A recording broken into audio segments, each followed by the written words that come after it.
Stupid. Oh, hey everybody! It's AKA itinerant wardrobe Todd, live and in charge. Got Mr. McMurray on board with us. You may know him from things such as Rocky's War Room, All right now. What's up, guys? Paint-A-Con, etc., etc. May have some other people joining us. I don't know, but McMurray's just joining us here. We're gonna play a little. We're playing a little bolt action. I started a game, and I'm in the middle of turn. Well, actually, near the end of turn one, and I said, "Hey, you guys want to get on and watch me? Let's do roll some dice and stuff." It's not really much of a challenge. Just trying to get off the beach. So I kind of made up the scenario. Absolutely not much of a challenge. You just have to get off one of the most heavily defended coastlines in Europe. Yeah, no big deal. So what's the problem, Americans? But let me do a little rundown of what happened in the first part of the turn. You can see all the Germans pretty much have their dice on now. The very first person to get a dice was the 88 in this bunker here. And so he went on ambush. The next one out was a token. It was, the Americans. So they said, let's move that transport. And I just used a dice to indicate where it was. And it started to move. And it's deep water, shallow water, beach, shingle, land. The Americans basically have to clear it out, by turn 9. Not going to happen. So the American started moving, and as soon as they did, the 88 said, I think I'll fire upon you, sir. So the 88 fired. I think rolled a 6 to hit. And the LCVP has a damage value of 6. The 88 has a 7 and rolled a 4, so 11. So that was over 3. So you rolled twice on the D6. I believe this is how it works. Yep. And, my first roll was a 6. So I didn't need to roll the next dice. That's fair. So the LCVP, kaboom, blows up. Everyone takes a pin marker. And then they have to do like they were like a consolidation move. So they roll a D6 and move. Now, here's the thing. I was a little over an inch away from the shallow water. So all you had to do is roll a 2 or higher. Well, my naval observer rolled a 1. So he drowned. I was about to ask how you're handling it. That sucked. The sniper took too many wounds and died. So I lost those 2 guys. Everyone else made it on board, though the mortar team is down to 1 guy and the machine gun team is down to 1 guy. Wow. And the squad lost 2 guys, and the leader is fine. And this is this is a captain here. So we need him to stay healthy for a little while. Guys on this side. Ignore me. Ignore me. Ignore you? Yes. Okay. And then this side, you can see the lieutenant got here. This squad got stuck here. I don't remember how, but they're basically down in the shallow water, and they have a pin, and they've lost a guy. The Pack 40 in here is firing on them. They hit. 4 guys are under a template, and this is the last die roll of the turn. So we're looking for, these guys are all regular. There's a second wave coming on that are veterans. It's more just kind of remember how to play bolt action. What am I looking for? Veterans are 4+? No, 5. No, 5. 4+. Regulars are 4+. Oh, but the Pack 40 has a penetration number of 2, right? Yeah, it's +2 because it's a Jewish template. That's not good. Nope. No, it's not. So that was fun while it lasted. Where is I need to find the, come on now. Basically means he's killing those guys on 2s. It is a 4+. Oh, so it's a 4+. Result needed. So I basically need to roll 1s for them not to get. Correct. Oh, there's 1 and 3 hits. 4, 2, 4. So, and that's all here. So what's shown as bazookas, I'm calling Bangalore mines initially. So they could clear something. None of them are going to make it to the thing, of course. Too bad. All right, so he's gone, and then this guy takes a I did not roll a 6, so it's not the NCO. So he's all safe and sound in the water there. Use my little marker here to say he's gone. Don't forget their shock shot, Todd. What's that? Don't forget their shock. Or pin. They took that's a roll, isn't it? Yeah, 'cause it's a blast. Yep, and it is a D3. Oh, it's just a 6. Oh, okay. So now they have 5. Yeah, it really isn't going good for the Americans, is it, buddy? No, it's not. Oh boy, yeah, this is bad. Well, on the next turn, they get a DD tank and some couple more transport. So that's good. And you do not have to roll for those; they come on automatically. All right, that is turn 1 of my little D-Day exercise. What scenario are you using here, Todd?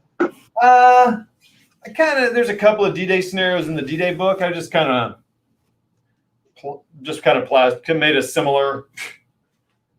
I didn't do it exactly because I've been itching to roll dice. So last night I just I put this table together because I just recently bought this fabric from our favorite hobby shop, Joann Fabrics. So I was itching to get some guys moving on it. That's fair. I was just wondering. I didn't. Yeah, so it's kind of there's one, I think it's a Ute. Is that a Ute? Anyway, I don't know. I kind of modified one.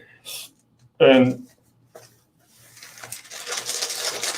the beach is actually a little too long because it's rough ground, so they can only go 6 inches a turn. Yep. But I'll probably allow it to, it's a little over 12, but I'll allow them to get there in two turns. But, okay. So next time I'll pull a little shorter and pull the land in a little bit more. They're supposed to be, they're supposed to be a little different setup with machine guns and stuff. And I think I actually wanted to look something up. I made like the mortars and the machine guns inexperienced, but the guns are, I said veteran, I probably should have made them regular. Oh, because you've got mixed troops in the 352nd? Yeah. I gotcha. So, well, I'm not going to worry about it. But those guns probably should be regular so that there's a little less. So it's already going to be hard enough, I think. But all right, so I threw the guy in for the tank, and now I can throw in. And then I made the next batch of Americans veterans. Yeah. And it's the exact same makeup here. So let me. And then they're only supposed to have one DD tank. I'm going to allow them to have 3. Oh, dang. Well, let's see if something happens with them, you know? I mean, that's pretty impressive. I didn't realize they must have committed a full company getting off the boats in this sector. They got 3 of them actually landing. Zing, got them. Yeah, let's try this again. We got a ding ding ding here. Ding ding. Oh yeah. Someone's a little down in the weather in the group there, so he's not coming on. So all right. That's okay. All right. Well, yeah, so like I said, the scenario that is designed has 1 DD tank for the entire scenario, but I'll have 2 on reserve. We'll see how it goes, just to get more practice with the tanks and stuff. But the wardrobe is a merciful God. That's right. Yes, amen, brother. And let's see here. Let's try it. We'll try to bring in the exact same group of people, the veterans. Let's bring them in a little differently.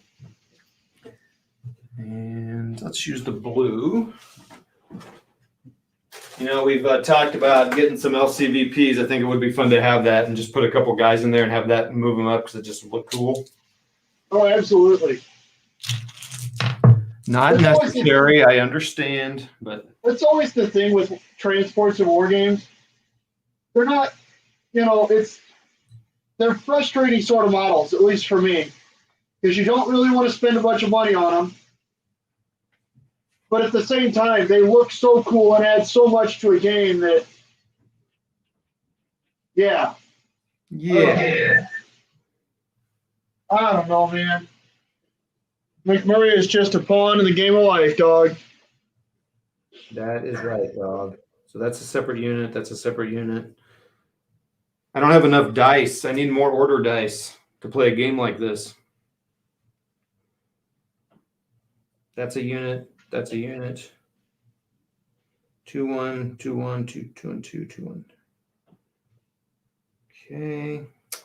My leader. Where's my leader? I need some leadership here, people. Boom.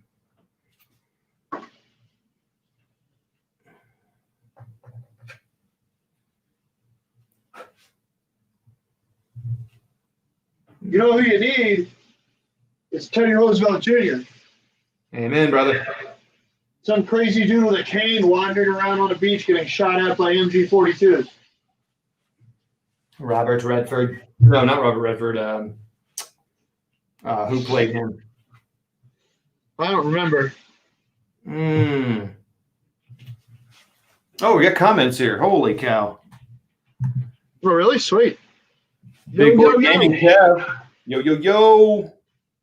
Kev, playing your non-favorite miniature game. Kev's not a big fan of bolt action for a variety of reasons. That's Understandable. okay. Neither am I.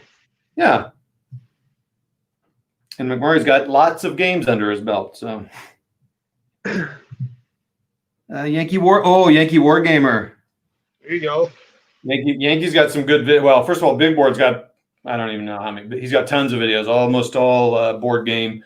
Superb channel. Go check him out. Yankee War Gamer, I dig this guy's videos. This guy knows what he's talking about. Good historian, lots of AWI, but also World War II, and he's done bolt action D-Day. He's done like 4 games of it and trying to run through some of the campaign in the book, which is cool. Man.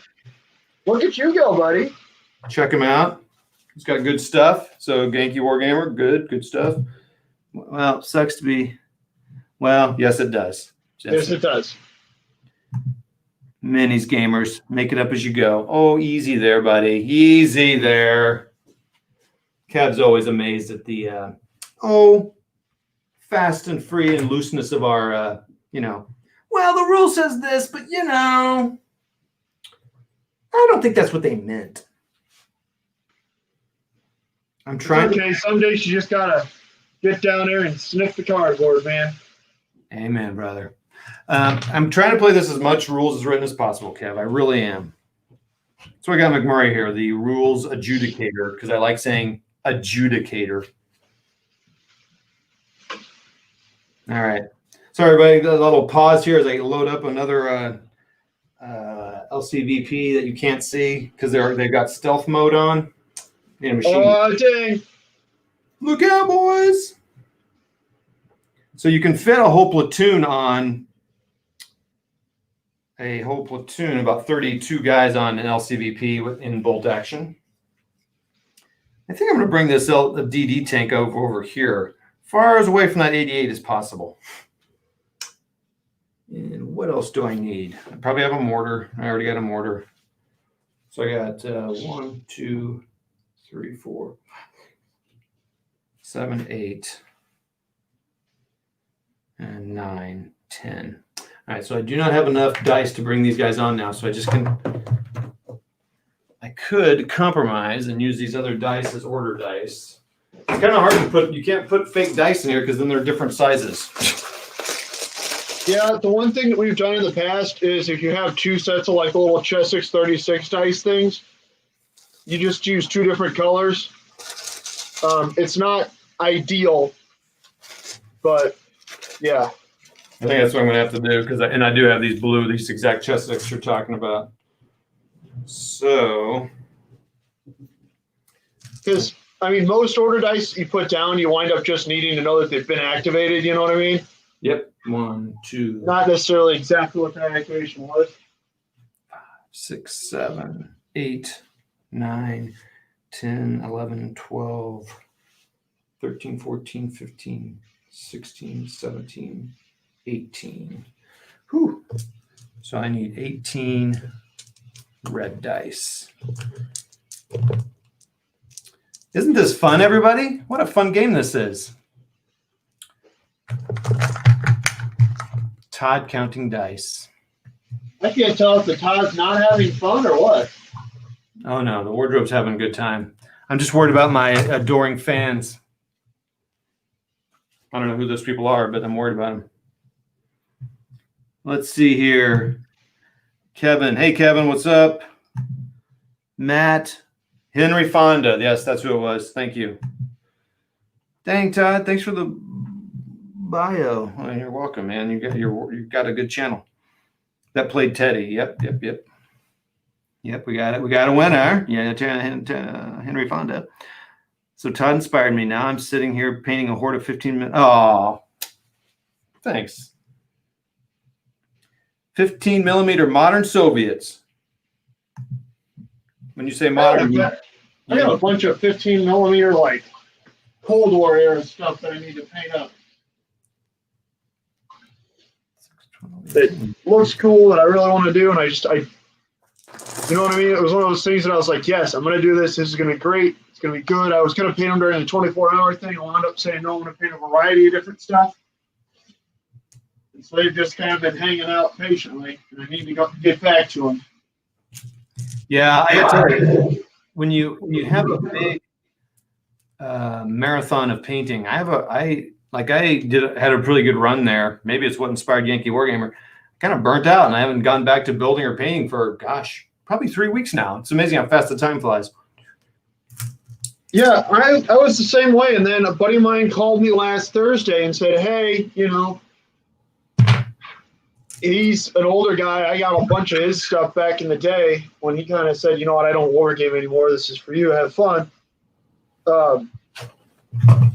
And he's like, you know, I was thinking about playing Mordheim or maybe Frostgrave. You know, do you still have any of those minis? And I was like, shit, I don't know where your minis are, but I'll find and I'll paint up a couple Frostgrave warbands for you. And in between, you know, waking up or finishing that conversation on Thursday, and then waking up, in between waking up, going to the gym, and going to work on Friday, in that short time, so probably totally only about 6 hours maybe of painting, I painted up 2 Frostgrave warbands, you know, so 4 each of kind of 2 generic types of soldiers, a couple wild, like, you know, mystic looking guys, a couple wizard looking guys, and a little D-main guy. It was one of those shit. I just needed, you know, that motivation, that push, you know? Yep. Yeah, my push is to get, these guys I'm playing with right now, to get them done. So I got you. So I'm going to have 2 captains on the board for the Americans. What? Like Kev said, many gamers doing whatever the heck we want. No good. I'm glad I'm not alone, Matt. All right, here we go, everybody. Turn 2. Let's get playing here. Let's quit messing around. Yeah, quit chatting with that McMurray boy. He's got bad news. Here. We got a red one. We got another American. So do we want to get the guys off the thing? Want to get the guys out of this shallow water? We got a lot of pins here. McMurray, what do we do? What's the priority here when you got so much stuff? Got my DD tank here.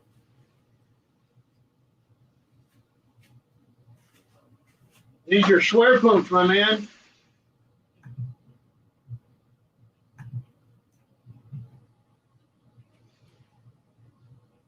Oh, there you go. That's a good idea. Change scales, change eras. Gotta get yourself motivated again. All right, who's telling you to play 20 millimeter? Who do I have to fight? No one's saying that. Okay. Yankee's saying he, instead of painting 28 millimeter World War II, he went to paint some 15 mil Cold War. Oh, yeah, there you go. All right, he's telling me to Schwerpunkt. So can't fire when you're in the water. What is this guy? Is he a captain? No, this guy's a lieutenant. So I'm going to have 2 lieutenants, a captain. Bam. Okay. All right. Well, this lieutenant this guy's got 5. This squad's got 5 pins on him. I mean, if I rally, they can do. Well, they can't do much anyway. They're not going to be able to do much. In fact, I'm going to actually. I can take a stand away. I don't need that there, and he's there. So they're down to 2 stands. They're down to 4 guys and 5 pins.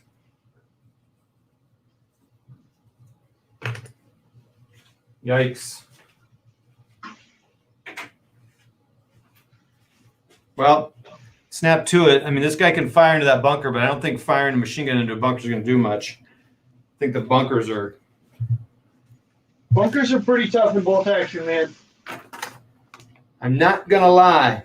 I don't have those rules nailed down. Basically, it's a +2 to hit them, and it's a +2 to wound them. Oh, wow. So here's the thing that Kev doesn't like. He didn't like the range and fire. Hey, Kev, I think if you talk to a lot of bolt action guys, they don't like the way the medium machine gun fires either. So you're not alone. Don't forget your German MMGs have 6 shots instead of 5. I did forget that. Oh, no, I didn't. I forgot it, but it's on the Easy Army sheets. So Yep, it is. That Easy Army. Buzzsaw special rule. Here's my advertisement for Easy Army. I love it. Yes, use it, play it, mess with it. Easy Army's great. So it's going to be a 4 to hit, and you say it's a 2, so it's going to be 6s to hit. So well, at least I can hit him. All right. So this lieutenant needs to rally these guys and unpin everybody here. So they're not going to be able to fire or do anything except for maybe have him move as well, I guess. So. Let's have. I assume the medium machine gun is fixed. He probably can't move and fire. No, because he's got to run. It's tough going.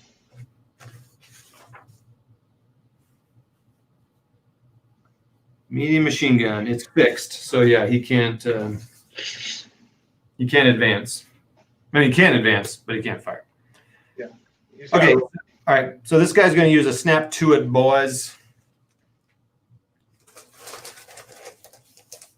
And so he's going to command this guy and this guy. I guess before he does that, does he have to pass his order test?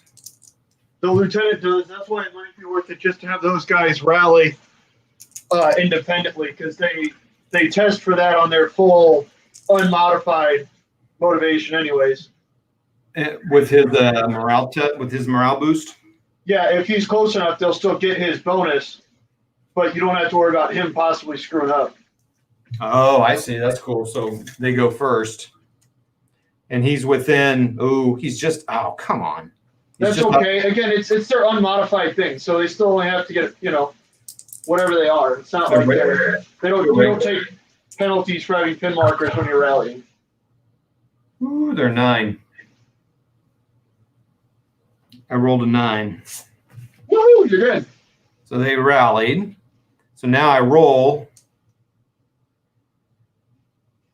Is it just 1 plus D6?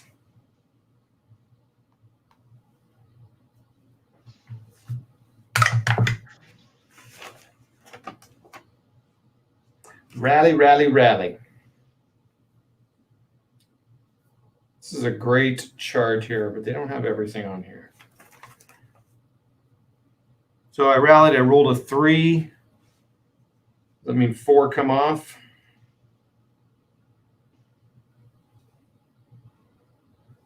All right. So they rallied. I'm going to mark that here. That's all they can do. The machine gun wants to fire. He's got a 1, so he needs to pass with a. What is my machine gun? I think I made them regulars as well. Machine guns are regular, so they're 9, but they have a thing. I have a pin. Okay, so I rolled a 6, so they're fine. The pin goes away. Woo-hoo. And now they're going to roll 5 dice, hitting on 6s. 2 hit. Oh, 3 hits. The machine gun cowering away in that. Oh, did I make them regular? Dang, blast it. All right, so to hit a. Oh wait, you said to hit them is a 2+. Yep. So It's they're hard cover. 6s. 1-1-2. So they were hit. Do they take a pin? Yeah, if they're hit, they still take a pin. Even if they're in that bunker. Yep. All right, well, that's good. Now, this guy, the leader, rallies. Oh, almost had a 12. Oh, I had a FUBAR. That's what I had. These guys had a FUBAR when they did an order test. And Butter Shaggy. they got the friendly fire thing, but they didn't have to do it. So now this guy can do anything. So he's going to move up the beach and get off the. I don't know what you guys are doing, but I'm getting off the beach. Hey, thanks, Lieutenant. I probably should keep him back here with these guys, huh? Nah, screw that. Can you shoot past your own troops or not? No, they have to have an inch. Yeah. Unless, you're reasonably shooting at, a raised target or something like that. Yeah.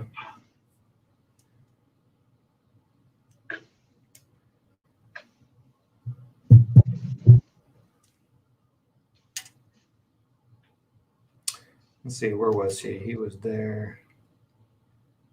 So I'm going to put him up to the shingles here. So the cool thing is now that when they get up against the shingles here, they got hard cover. Wait. Yeah. Thanks, Lieutenant. Appreciate it.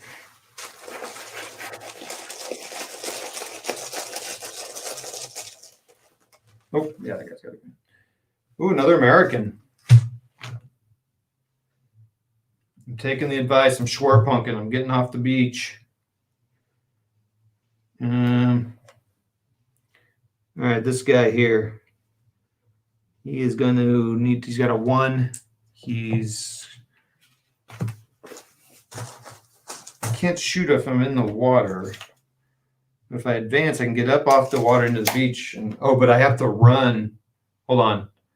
If you can only move 6 inches. So can you advance in rough territory or no? You can advance, you can't run. Okay, so you can still advance and fire then. Yeah. And so this is considered difficult. Oh, actually, I don't know. You might look that one up. That's a good question. All right, let's look here. I don't remember if it's you can only advance or you have to run to get 6 inches. I don't know. I think it might be you have. Well, shit, I don't know. I think it's you can only advance, but I'm not sure. If it's like woods. Yeah, I look it up. I don't. The unit cannot cross or move within this kind of terrain if undertaking a run action, but can cross or move with an advance action. Okay. Yep, there you go. All right. Yep. He has to pass an order test first, boys. He does. Pins off. Move 6 inches. Of course, he's a Bangalore torpedo. I don't know what they can even hit at this point.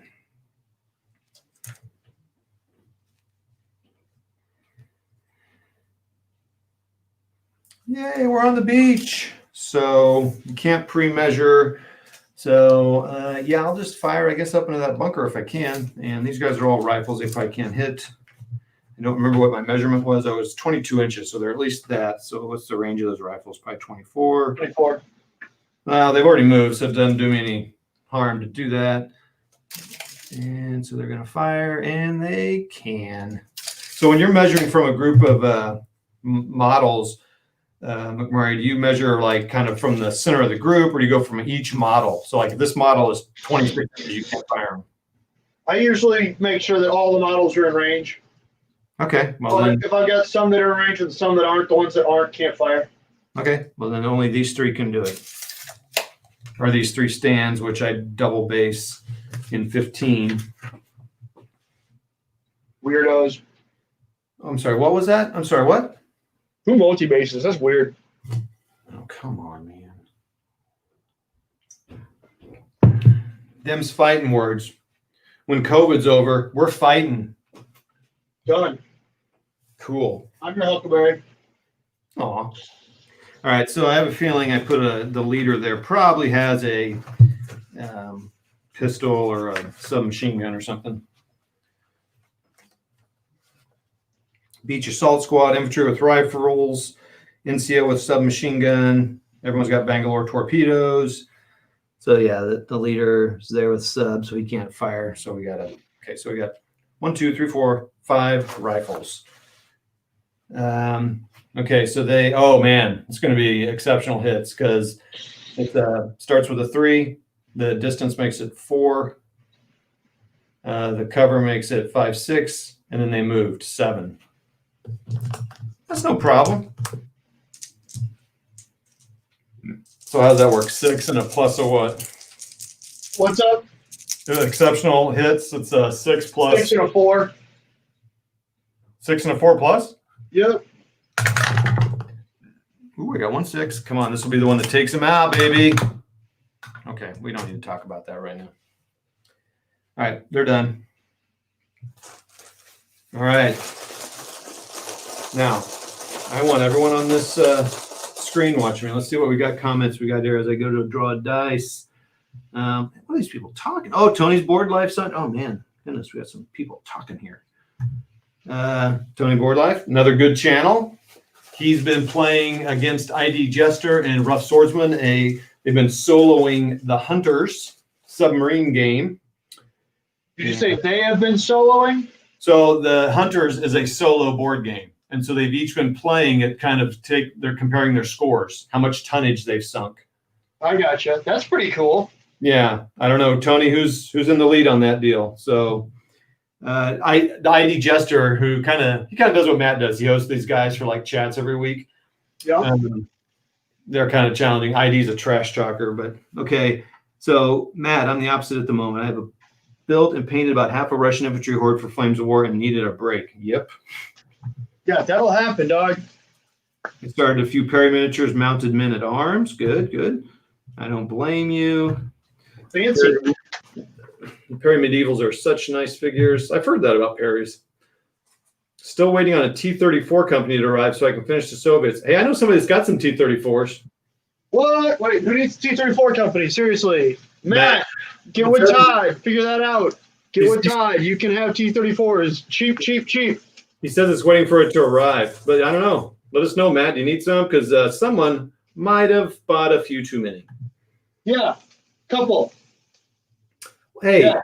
Hey, McMurray, Yankee Wargamer says at least the T-34s will go quickly. So why don't you just do that, man?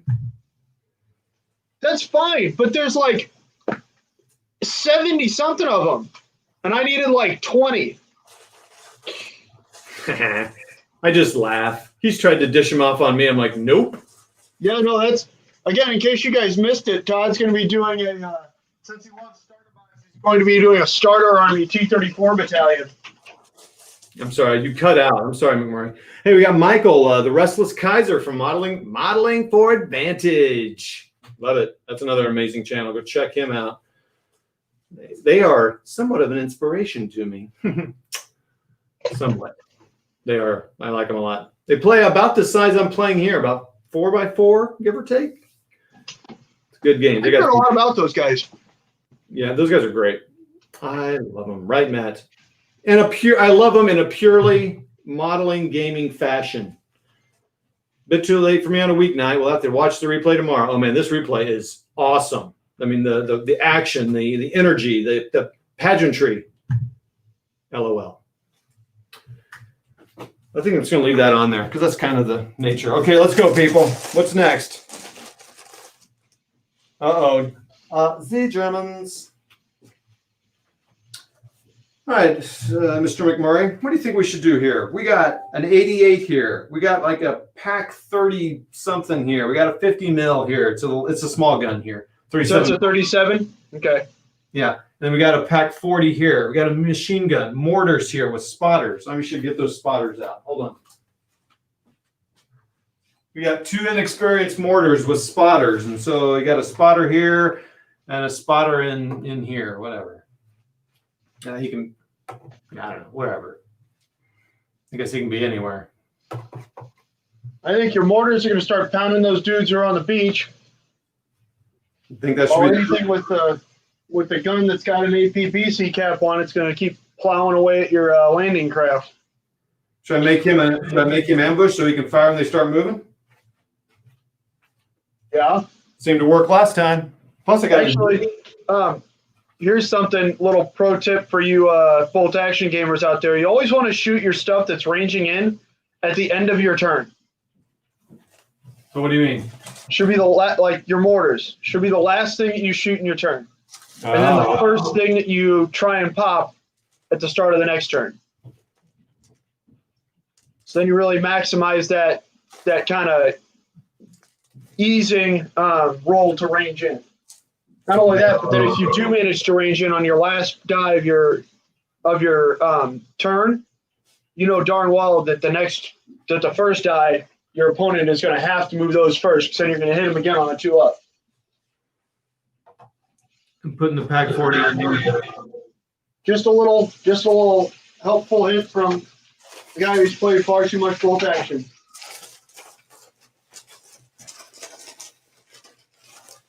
All right, Americans again. All right, what do we got here? It's Matt and Chris talking. They're gabbing. Okay, I can turn that off when I'm doing these. Okay, all right. So we got an American one. Do I want to get the? Well, I'm going to keep Schwerpunken. I'm going to get this DD tank going here now. I think he can only. It's considered rough. It's a track, so he can only go, his 9 inches or something like that. And that is all he can do. Sounds about good. So here he goes. Plup, plup, plup, plup, plup, plup. And the Pack 40 says, guess what I'm going to do? Bam! What up? Now, if the guys are in water, it's another +1 to hit because, they're kind of deep in the water and all that. But I got to think this DD tank with this huge tent on it saying, hey, look at me. I don't think he gets that advantage. No, I do not think so. All right, so everybody, the Pack 40 is going to roll. Looks to be easy as pie to hit him. So the Pack 40, I'm sure the range is fine because it's 33. Pack 40's got a range of far. Pack 40 has a range of long arm of the law. 72 inches, so I am good. So it's currently a 3 to hit. Yeah. And I don't see any reason it's anything else but a 3. Yep, he's in short range. Hit him. How about a 1? No. So that is good for the Americans. That's very good for the Americans. Yay! All right, so he was back here. Let's move him 9. Should always leave the dice back there. So he can move 9. Yeah, boy. Can the tank shoot over the guys? Are they shooting in an elevated position? Yep. And I'd say, heck yeah, man. Heck yeah, man. Boom. They're still in shallow water. That's really good. Now they can't fire. I don't think he can fire while he's in that DD position. There's probably something about that. So I'm going to say he can't. He can do it when he gets up on the beach. Z Germans. What is the range of that pack, that 50 mil? That 50 should be, I think, 60 inches. 50 mil pack 38 is 60, correct? And then someone's humble brag, 37 millimeter pack is a 48 inch. Yep. So he actually should probably be able to reach some guys. He could probably hit these guys on the beach here. So I think I'll ambush that guy too at 50 mil. We'll just kind of keep these guys and wait. Now, can the ambush, what's the rule with the ambush? Like, say I don't fire him at a moving thing for the turn. Do they still get to fire or something? I think at the end of the turn, you can roll a 4-up and still take a shot at something. I'm not quite as confident on that one. That's something I can never remember, whether it's that or Overwatch in Chain of Command, but I'm pretty sure you can.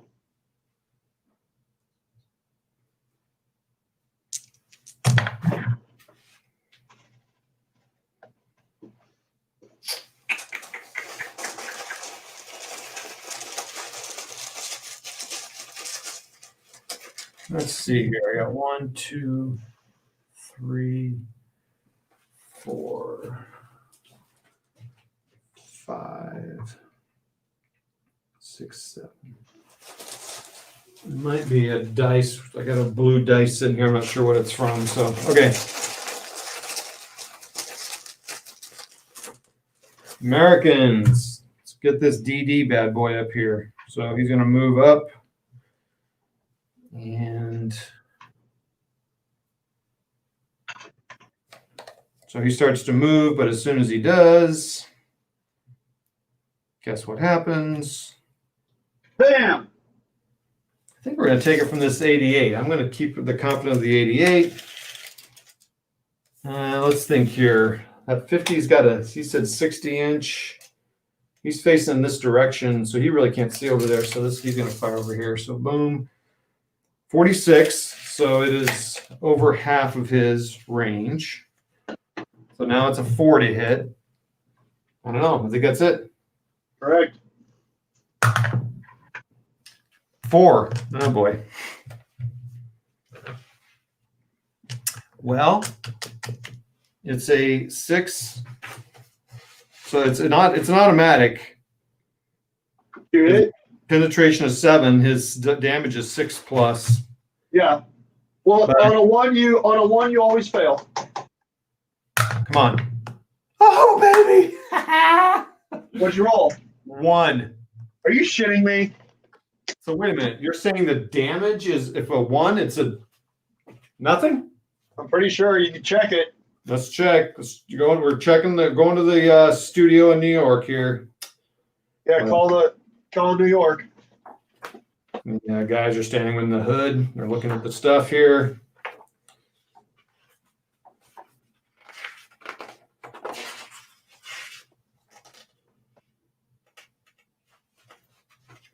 I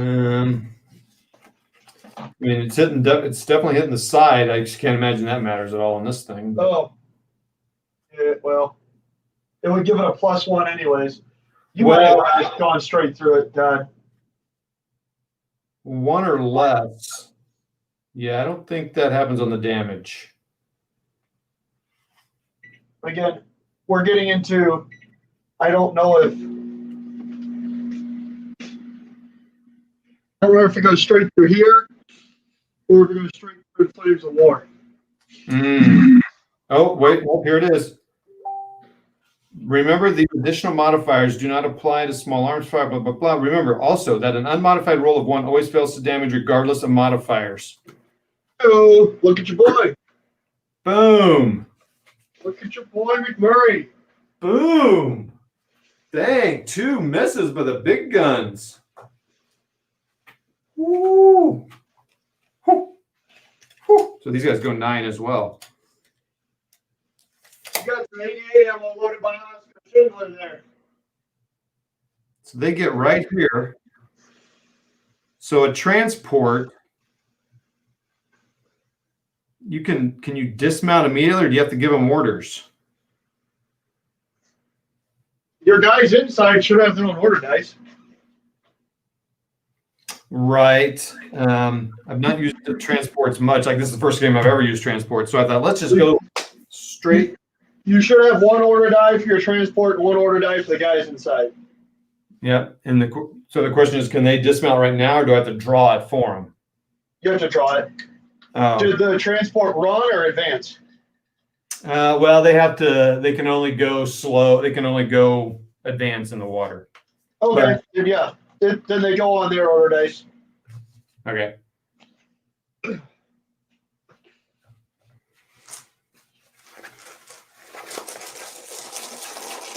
Wow, that's awesome, man. Quick, get out of the thing.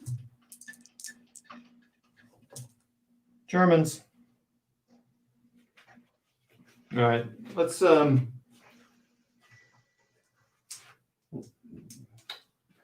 Alrighty, Todd. I did a bit of an experiment here with the food.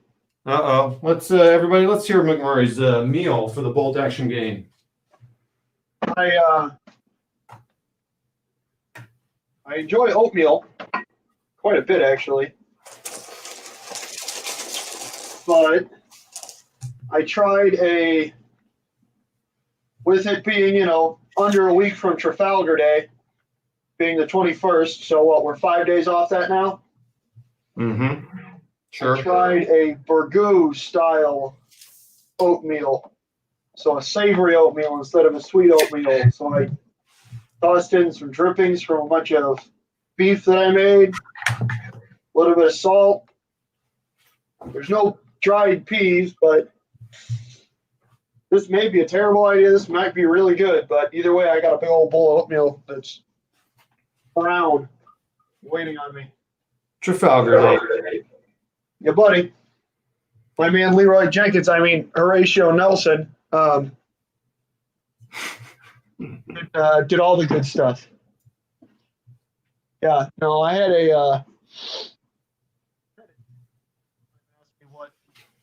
if I could sum up Horatio Nelson's career. And I said, what? Don't talk away from your microphone. You get quiet. Oh, I had a teacher one time ask me if I could sum up Horatio Nelson's career. And I said Leroy Jenkins. Over here, let me put this back up. But yeah, the teacher didn't find it entertaining until I actually then spent about 20 minutes on elaborating how that was pretty much it, man. Like, when it comes right down to it, Leroy Jenkins was just kind of my generation's equivalent of the modern. I think what I was most disappointed with is that those were that was a fake thing, and that really made me sad. Wait, it was? Yep, they totally faked it. They've come out and said it. Yeah, we planned that whole thing out. I'm like, dude, it was so good. That is probably the number one bummer of my week. No, I'm glad I could help you with that. Yeah, thanks, Todd. By the way, the 50 mil missed. The big boys are missing They're missing. Leroy Jenkins a fake? Dude, that sucks, man. No, dude.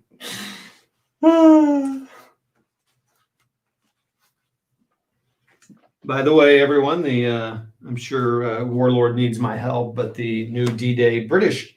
Oh, Yankee Wargamer, you probably already know this, but the Campaign D-Day British Beaches book is coming out in January. So. Yep, British and Canadian, right? Yep. Are they beaches?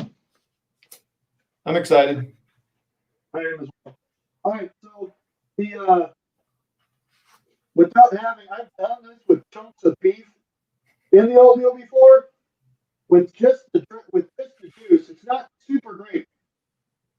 So we're gonna go to kind of my standard go-to for fixing shoddy meat-related products, and we're gonna put in some Sweet Baby Ray's. That stuff's basically the best.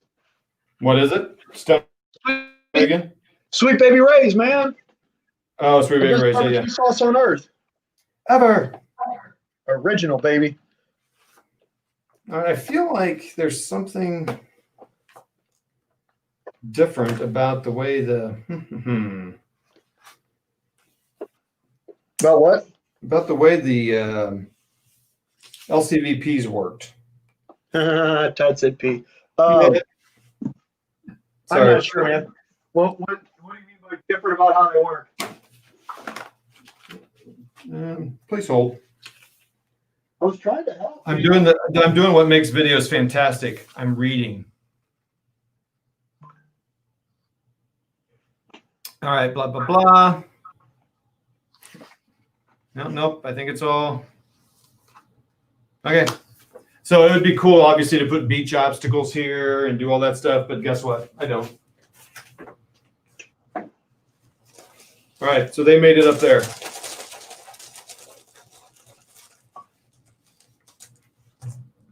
The Germans. I think we got enough. I think it's enough waiting around now. So I think it's time just to start shooting away. You got any Tubrucks on that table, Todd? Yeah, so I'm counting these guys that are in these. This guy and this guy are in, and this guy are in Tobruk's. But so okay. I have 3, but so not very many. Are they 37 millimeters or machine guns? 2 machine guns and 2 mortars. Oh, okay. Oh, your super wild automated mortars. Your phone's getting quiet again. Keep it near Your you. your your crazy automated mortars. Yeah, no, they're not the. So everybody, McMurray and I learned about automated mortars. Look them up. They were probably 150 of them deployed along the coast, and they fired. What did that say? Like 200 up to 240 rounds per minute.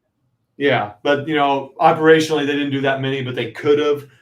But usually the equipment busted. But they're in these Tobruk pits, and basically there was a guy standing there shooting it, and a guy loading it, and then a guy like it was almost like a when you see the cutaway, there's a cutaway version of it, and it looks like a kind of like a turret out of it. Well, it doesn't. It's not a turret, but it looks like something out of a battleship or something because you got a guy down low, handing up ammunition. The guy loads the magazine, and it fires like 5 or 4 mortars, just tunk, tunk, tunk, tunk. It's lobbing these, and how big were they? I think they were 50 mil, weren't they?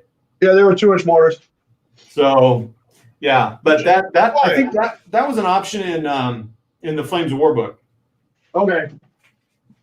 Yeah, that's wild, man. Yeah, I don't know how you would you could replicate that somehow probably in maybe just do 2 rolls or something. Like 4 rolls, but yeah. Oh, and in bolt action, maybe do 4 rolls. I mean, just the rate of fire on that is crazy. Like, I guess you would have to kind of look at them and how they operated, whether there was a deviation in there or if it was all at a fixed target. You know what I mean? To figure out if you would get more rolls to hit or more rolls for damage. Yeah, little research is necessary. Okay, so I've got 3 machine guns to fire. So let's fire this guy over here that's pinned, and let's fire him on these guys here. Let's fire him on this guy that's getting whittled down. Now he's inexperienced, I think. No, I only made them. Okay, so they're veterans. So let's roll here. There is a leader. I need to put the leaders on top here. I keep forgetting. So he's a lieutenant, and he's in this bunker here, but I'm saying he's close enough to command these guys. So he's in the bunker here. So his bonus, I think, is 2. He's good. He rolled a 3, so the pin comes off. It's just 1 pin. And now he's just a regular machine gunner rolling 6 die. And I think it's 22 inches is what we said. Yep, 22 inches. I'll just keep firing. If I get on this, I get to eliminate a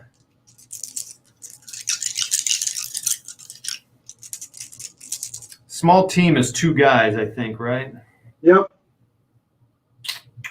They cannot be gun teams though. So if you have like a mortar with 2 guys, it's no longer a small team. All right. So let's just do that unit there. So I need he's 22, the range is 48 on those, so he's just hitting on 3s. Damn. Wait, what was the range? 22. What's your long range? You should hit on 4s. Oh yeah, it is. So 4s. I rolled 3 1s and I rolled a 4 5 6. So 3 hits. These guys are regulars, so hitting on 5s. Oh my gosh, no wounds. Another pin. Man, the Germans are firing has gone cold.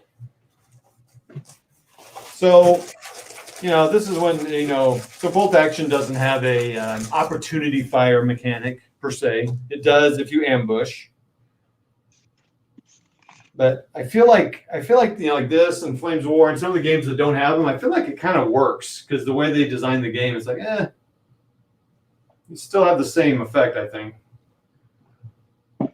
I could be wrong.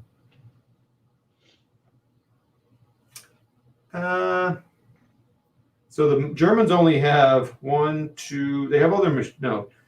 How about this machine? 36 inches. Yep. All right, I'm going to put these guys on ambush because I got 2 sets of guys here that haven't done anything yet. So they're going on the ambush.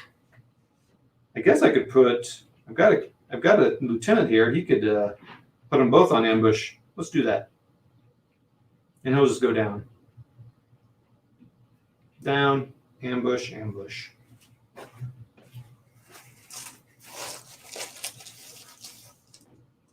So I'm going to pull 2 dice, and I'm going to put 2 machine guns on ambush. He's down.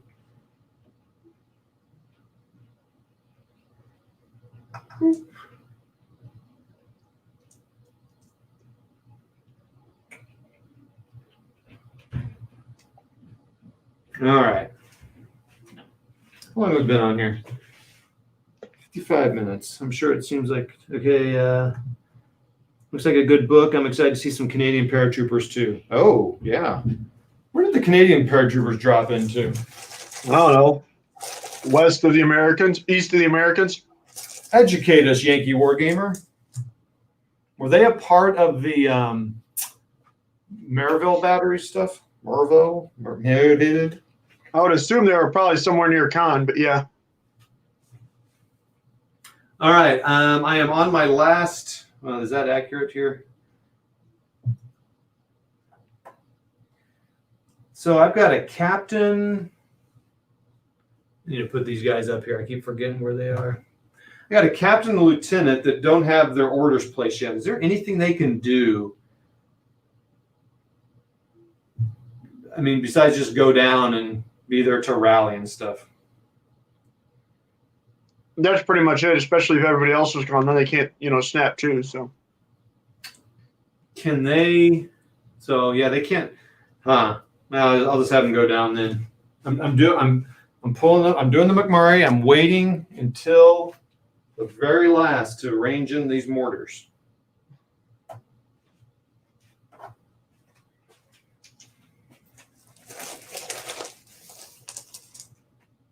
Another German, so I'll have that lieutenant go down. I think what I like about bolt action is that it's, at McMurray, I was talking about, the Airfix figures, and when I was a kid, I just would buy them and just kind of pew them. Yep. It seems like the rule set to use with that kind of thing if I was a kid, because it's pretty straightforward. You could put down the Airfix figures and just, you got their stats all built out, and you could just go at it. Yep. Okay, so now let's get these guys going. American Dice, we got a captain here. We got all these guys are pinned. So we're going to snap to all of them. But like you said, we're going to go in order here. So he's a captain. I think he gets to modify him at 3. And this guy's got a pin. So everyone's got 1 pin. So they're pretty much going to be okay here. So famous last words. He's good. This is my 1-guy machine gun team. So I think he fires at a -1, right? Yes, he does. So he can only move 6 inches. So he's going to move up off the beach here. These guys are kind of solo over here. All right, so when he does that, I've got some guys on ambush. Do I want to fire on that machine gun team? I don't think so. Can you fire on the officers if they're moving? Hell yeah. You betcha. So guess what they're waiting for. All right, let's have this squad here. Can you shoot past enemy soldiers? Yep. Oh boy. All right, mortar team. We got it. It helps having a captain near you. This mortar doesn't have to get very far. He can fire off he needs to get all the way up and get behind that shingle.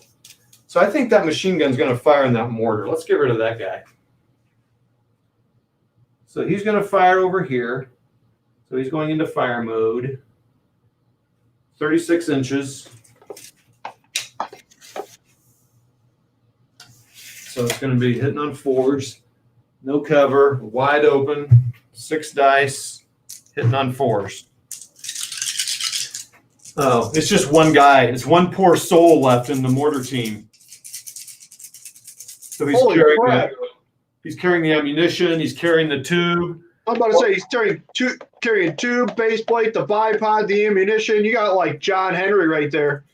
And they're hitting on 5s because he's a small team now. Yeah, they should get a +1 though, because that guy must be friggin' huge. That's on the damage roll. So what did I say? Fives. So Uh-huh. one hit. Okay, here we go, man.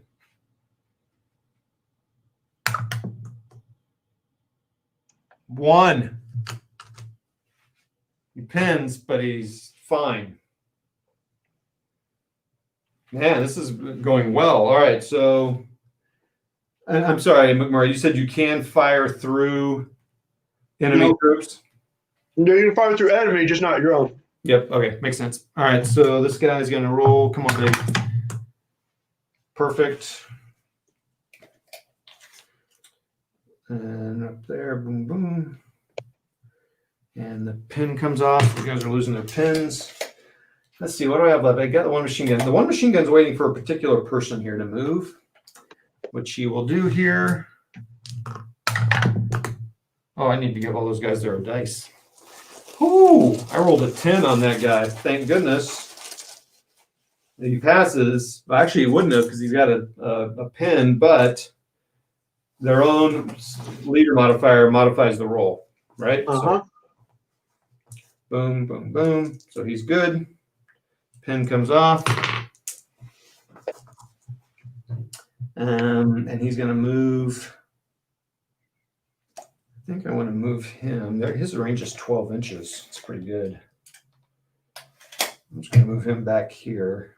He wants to get off the beach as well. So 6, he moves up here. And guess what? Machine gun fires. So we know it's going to be 6 dice. And we know it's going to be this guy. Oh, shoot. This guy that hit here, he's an inexperienced guy firing. Nope, never mind. Forget it. I said forget it. It's already forgotten. I didn't have any idea what you were talking about in the first place. Beautiful. All right, so hitting on 5s. Better than hitting on waitresses, right? Hey, am I right? Got a hit. He's pinned, but is he wounded? 2 hits, though, can take out the unit. So he's a veteran. So I need 6s. What? No. What? Need 5s. What am I thinking? Oh, the regulars 4 pluses? Yeah. Oh, no, I probably messed up. Okay. 1 and 4. Just the pins, man. Just the pins, ma'am. Have you ever said that to anybody? Just the facts? Just the facts, man. Okay. The Americans are doing pretty well on this turn, surviving shots. American. Who do I have left? Oh, now I got to dislodge all these guys off the boats. I think they can move. They can just do a. They can do any kind of action, I guess, when they dismount. My gosh. Dismount? I think it's got to. It might have to be a run. You might want to check that. All right, ladies and gentlemen, please turn with me, if you will, to Transports, chapter. Dismounting from Transports, bolt action, page 116, verse 5. Disembarking from a vehicle is easier than getting on board. Huh. Oh. Oh. So, okay. All right. So if it makes an advance, it can dismount, but if it makes a run, it cannot. These guys advance. That's all I could do. yeah, we talked about that earlier. Yeah, you're good. A unit dismounting, they must be ordered to advance or run. You measure it from the vehicle. You cannot assault move from it. That's too bad. That's too bad you can't jump off a half track or something and assault a tank or something. Okay, so I think we just do it. So they're just going to advance and fire. The guys that can. So I'm just going to measure from the edge of the thing, not from the back of the. So these guys, man, I'm going to flood the beach here, boys. What's the move for people? Is it 5 or 6? I think I've been doing that wrong too. 6. 6. Yeah, it's fistful of lettuce 5. Oh yeah. Thank you. You're welcome. Thank you so much. You are so much welcome.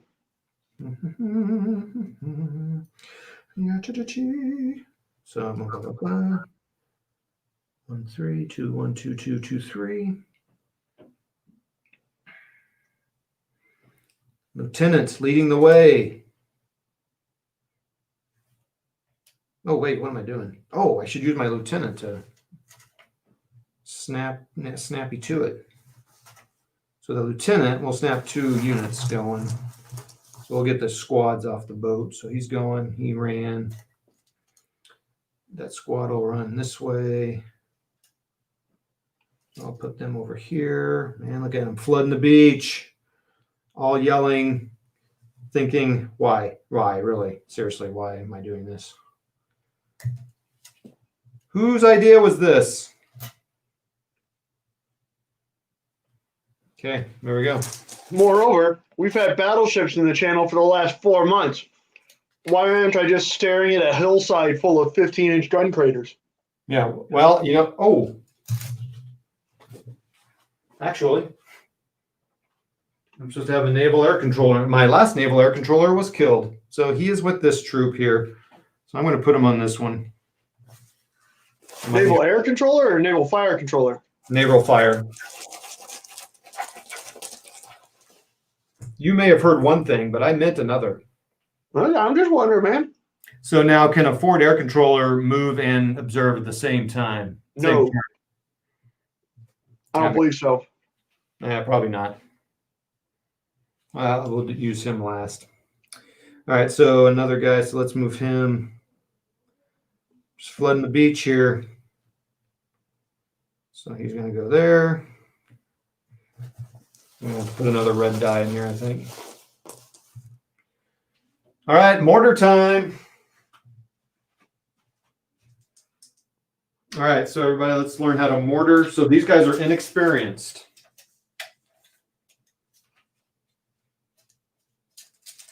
I say we just load out on these guys right here. Are they still affected by long range and all that? Who's that? Mortars. Are they firing indirect? Yeah. No. Okay, so so it's just a 6 to hit. Yep. 5. Well, inexperienced. Does that make a difference? Nope. What? Nope. Well, what the? They're just easier to kill. Has it been? They get a big gigabit. Man, come on, man. All right, I gotta find stuff. I gotta find a marker to remember. To remember what? Oh, No, you're right. I put a 5 on there now because it's a 5 next time. I just usually sit one next to my mortar. Just a D6 with a 5 up. You remember where you shot? In ordinary games, bolt actually really only have one thing on it, one thing, firing indirect at a time. But it might be worth doing that. I don't know. Yo, this is no regular game of bolt action. That's what I'm saying, man. I don't know. I'm scared. It almost makes me mad that you said a regular game. I said I play regular games, not you, Todd. You always play extraordinary games. Aw. Okay, so I think this is my last weapon here, so I can get rid of that die. I don't know what that die is. And let's make sure I got enough American die. Bam, bam. Boom, boom, boom, boom. Look at that. Looky there. What a good person. All right. Oh, wait, these guys are going to fire. Hold on. Maybe they can't reach. Rifles are 24, so yeah, they're not going to be able to reach. Sorry. That's what the Canadian book's going to be. Sorry. Sorry about that. That's rude. Oh, next mortar. I don't know, man. How about these guys? 6. Oh, boy. Medium mortar, 2-inch.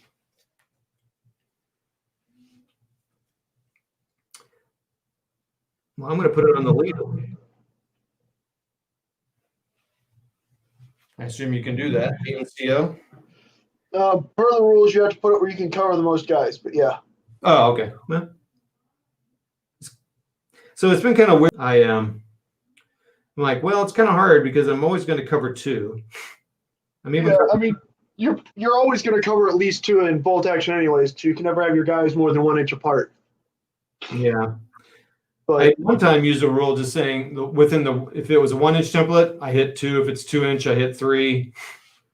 yeah, you can do that. I mean, the other thing to remember is that you don't have to pull from underneath the template. So trying to arrange your casualties like that isn't a huge deal unless you're trying to get multiple units in there.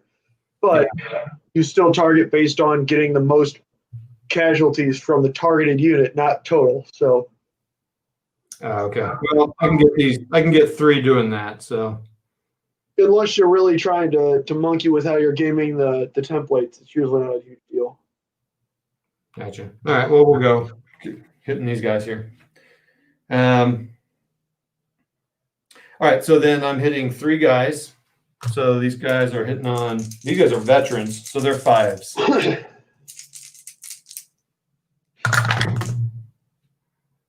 One hit. No, wait, they're a hit. One casualty. Don't forget, it's a 2 inch template, so it's a +2 to wound also. Shoot.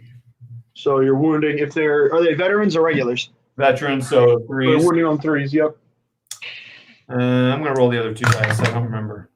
Ah, crap. All right. Thanks, McMurray. You're welcome. Don't forget the extra pins too. Thanks, McMurray. How many casualties did they sustain? 3, Out of? 3. What do you mean?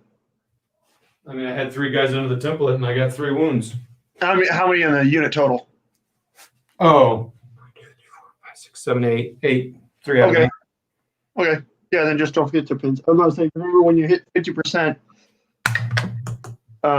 well, that's the weird thing about bolt action. When you suffer 50% casualties in any one shooting attack, then you have to take morale. If you take, if you lose 7 out of 8 guys in one turn, but it's to multiple things, you aren't going to have to take a morale check necessarily until that last guy when you lose 1 out of 2.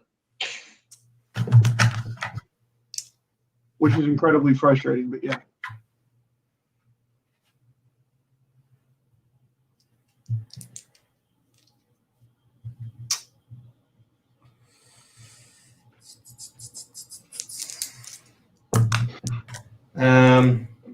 So now he's a 2 to hit, right? Who's that? Oh, yes. To range back in, yes. Just that one unit, though. I mean, that one spot. That one spot, yes. That's why, again, you do that last. That way, at the start of this next turn, the first German die can just drop right down on them. Right down on him. Yeah. Sorry. And hopefully get 3 more.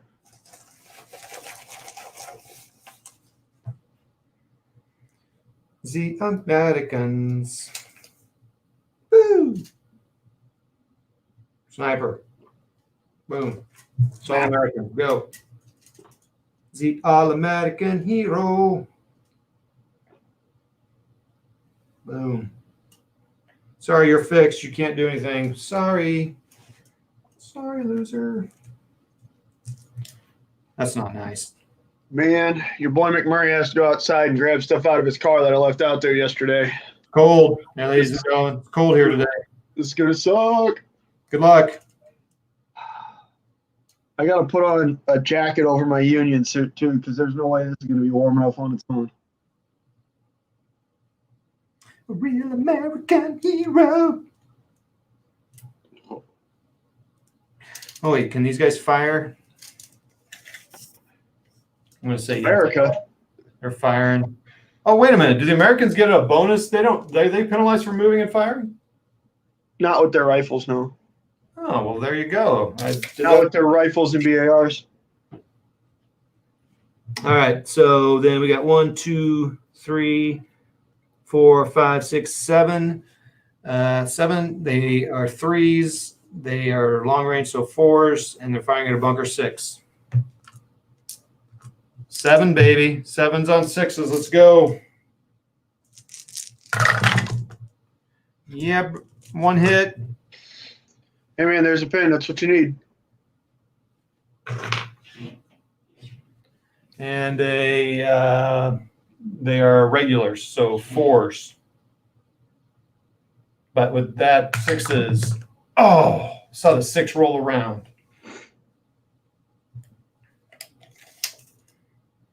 One thing that is really fun to do and frustrating for people is when you've got is pinning things out in bolt action. It's fun. People get really irritated by it. It's one of those. There you go. Okay, that's it, man. So turn 2 took an hour and 15, which isn't bad considering we're out here gabbing. I was about to say, I'm talking up a storm of not related stuff. We're looking stuff up. You're playing both sides, so you're having to think and play at the same time, as opposed to think while your buddy's playing and then your turn. And this is a big game, dog. That's a lot of damn dice on the table, Todd. Yeah, I know. That seems like I always do that. And I always want to play smaller games, but not here. All right, we got Yankee Wargame. They did drop near Cannes, just east if memory serves, but not Marieville, Bignonville, and Ronville area. They were part of 6th Airborne. Yeah. They were very close to the Oran-Cannes canal bridges, I seem to remember. I got to roll, boys. The taxpayers expect me to be effective tomorrow at work. Have a great night.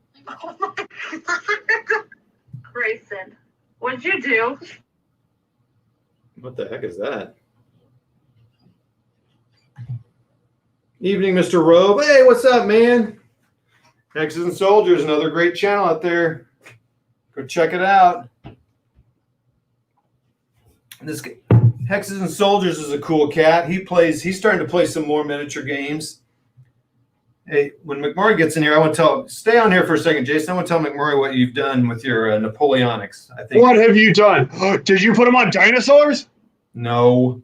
Oh, okay. What have you done, buddy? So I think what I'm talking about, Jason, is the was it Risk guys that you put on stands to do Napoleonics? Oh, outstanding. I think that's what you've done. I feel like you did something like that. And he'll probably be like, no, I never did anything like that. That's kind of like what they did for it looks like what they did for Travel Battles, what the Perry Brothers did. Hold on. We have an ambush. The German 36 mil. 37. Whatever. It's a pack 36. I get that screwed up all the time, too. Don't get pedantic. 37 millimeter pack 36. Okay. Yeah, he needs to do something. So you say roll a 4+. Oh, does any leadership modify that?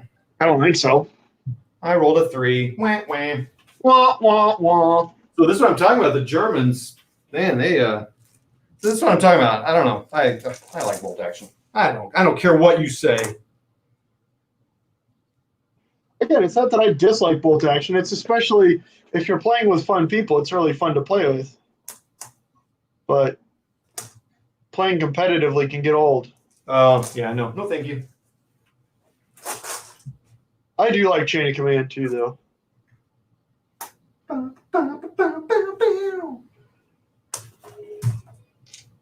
Anyway, Jason did some cool stuff. He actually bought the one of the Warlord starter sets for Napoleonics. I said, "You are crazy, man." Yeah, dude. I was talking to Bill Gaynor, and he's like, "Yeah, I got the Waterloo box set, and I painted that up." I was like, "Whoa, wait. You just said that way too friggin' nonchalantly, Bill." Bill's Like, awesome. He's just talking about stuff that he'd done since Corona started because he was bored. And he's like, "Yeah, I got the Waterloo box set and painted that up." Whoa. And then, just kept talking about other stuff that he'd done. I was like, that's like a 6-year project for me that includes multiple instances of me putting the fucking front side of a gun in my mouth. Like, I'm not painting Napoleonics, Bill, especially not in 28. That's crazy. So he's done that in the last 6-7 months, 8 months. Oh, yeah. In addition to other stuff. Of course. He's probably made his own terrain. I have some of his terrain. He's probably made He probably made an entire Waterloo board. He's got all 3 of the farms and everything. It's Bill. It's incredible. What's that place called? Huguemont or something? Hougemont, La Haye Saint, and then Papilot or some. I don't know how to say it in French, but you know what? we're not pronouncing it in German right now. So for that, you're welcome. Oh gosh. Oh, here we go. All right, everybody. Anyway, so Joe, check out Hexes and Soldiers. He plays minis, and but he's playing the commands and colors using those minis. Oh, that's cool. Yeah. The commands and colors. So the commands and colors has got a new samurai. It's not new. They've redone the Zvezda game, and it's going to be 40 okay. of the samurai in that. I am tempted. I remember seeing that when that samurai game first came out. Yeah. They fixed the scenarios. It's just going to be blocks. It's not going to be minis. So I'm tempted. All right. So the Waterloo set is 122 infantry, 12 cavalry, 1 gun, and 4 crew. Jesus, Bill. So is that both sides? Yeah, that's both sides, but that's Yeah, still 122. yeah, that's nuts. Whatever, man. Good for him. Hold on. Hey everybody, you get to watch me film part of my bit. You're seeing how the sausage is made. Ew. Oh, gross. I'll keep the robe on. Okay. Here, I need to take off the books. I don't want someone to be unimmersed from the game. I thought it was really D-Day until I saw the giant book sitting in the water. Yeah. Oh, sorry. I am unsubscribing from you. What's the song they played on D-Day? Anyway, better not do that. I'll get violated copyright things. All right, hey everybody. We're doing a little live filming here while I'm doing this. Americans had a way better turn. The veterans came on, got the regulars. The Germans were stinking on their rolls for shooting, which means this round they're going to do really well. You'll see there are no pins. The Americans do have their naval air controller, though. I keep saying air, I mean artillery. Got McMurray on here live on the camera, keeping me honest. And we've got you can watch it on the channel here. But so that was turn 2. Played it in an hour and about 15 minutes, which isn't bad. So that was turn thing. And so the casualties actually were not bad. Everyone made it on shore. No LCVPs were sunk.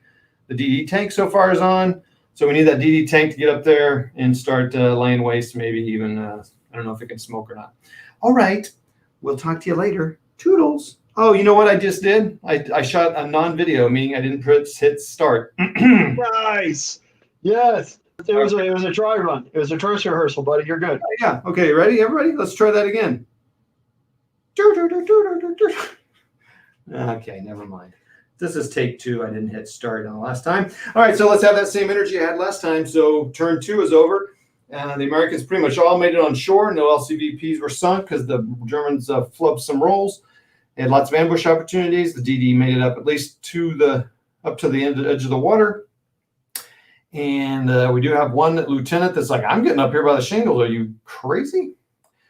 And then I'll just start rushing up there. So the veterans have bazookas. I should have given them flamethrowers, but I don't have flamethrowers. So too bad. Maybe I should say they were flamethrowers instead. I should do that. That's more fun. Anyway. I'd rather have a. Oh, keep going. Oh, sorry. That was McMurray. McMurray's helping me live here. So see him? Look at it. Looks like a camera stand. And keeping me honest. And we're doing this live stream on the old StreamYard. So, okay. We'll talk to you, and that's into turn 2. See you the next turn. All right. That time I hit start and filmed. Sorry. I didn't mean to jump in on that. Oh, no. Good thing you did because on that one. No, that's fine. I was going to say, Doug, I would much rather have a Bangalore torpedo on Omaha Beach than a flamethrower, if I'm being honest. Can it do anything to the bunkers? No, but it can get you past the barbed wire. Yeah, I shouldn't have done Bangalore because I didn't put any barbed wire here because I was like, I'm going to have a hard enough time. It's just I don't really have any, so I shouldn't have given them Bangalore's. I didn't understand what they did. That's fair. So yeah, man, like flamethrowers are sweet, but if I can't, get through a shitload of barbed wire and obstacles, then my flamethrower is just the coolest cigarette lighter we've ever had for our last cigarette. We'll say they're bazookas, and we'll say one of them here is a, I don't know, flamethrower, so we can practice with it. All right, Americans first. How about that forward artillery controller, forward naval?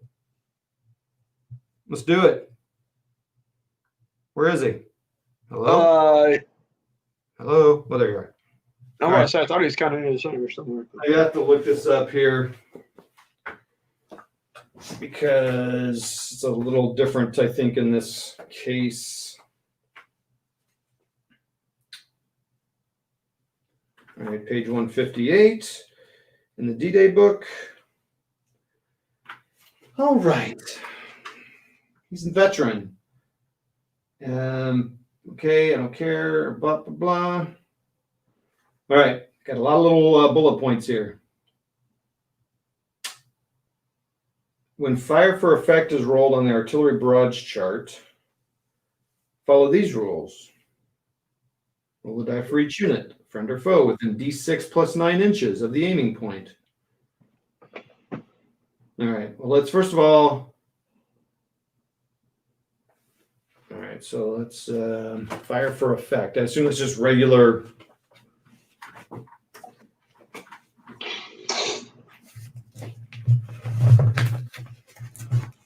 Yeah, it's a much wider area that's covered by this gun here. So really, I probably just want to center my fire on like this, and it's D6 plus 9 inches. So it's going to cover all kinds of crap. So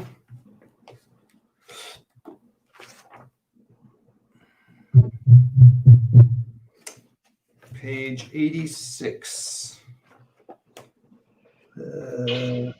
Page 82. Pardon me, everybody. This is a new thing for me. Page 82. I haven't used these guys a lot. Like I said, I haven't used transports. I haven't used a lot of artillery.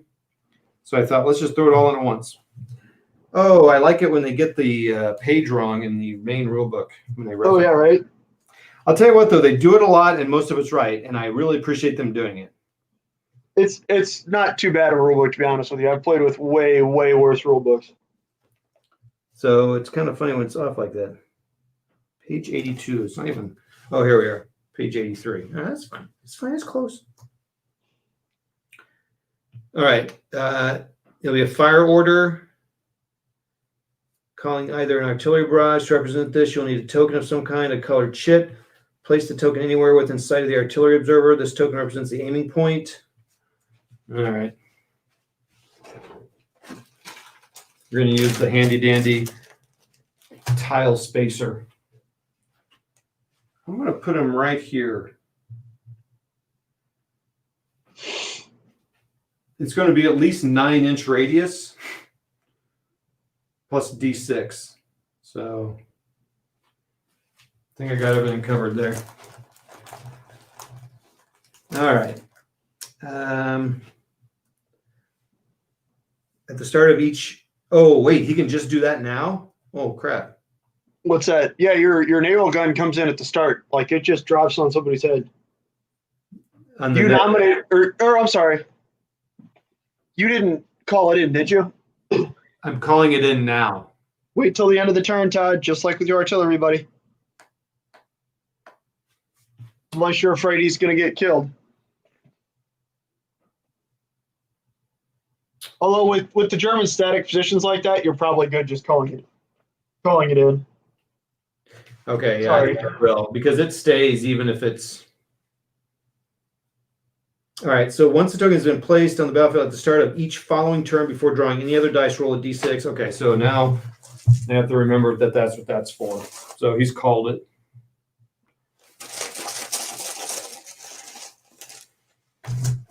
So these Americans need to get away from these markers, these two mortar markers.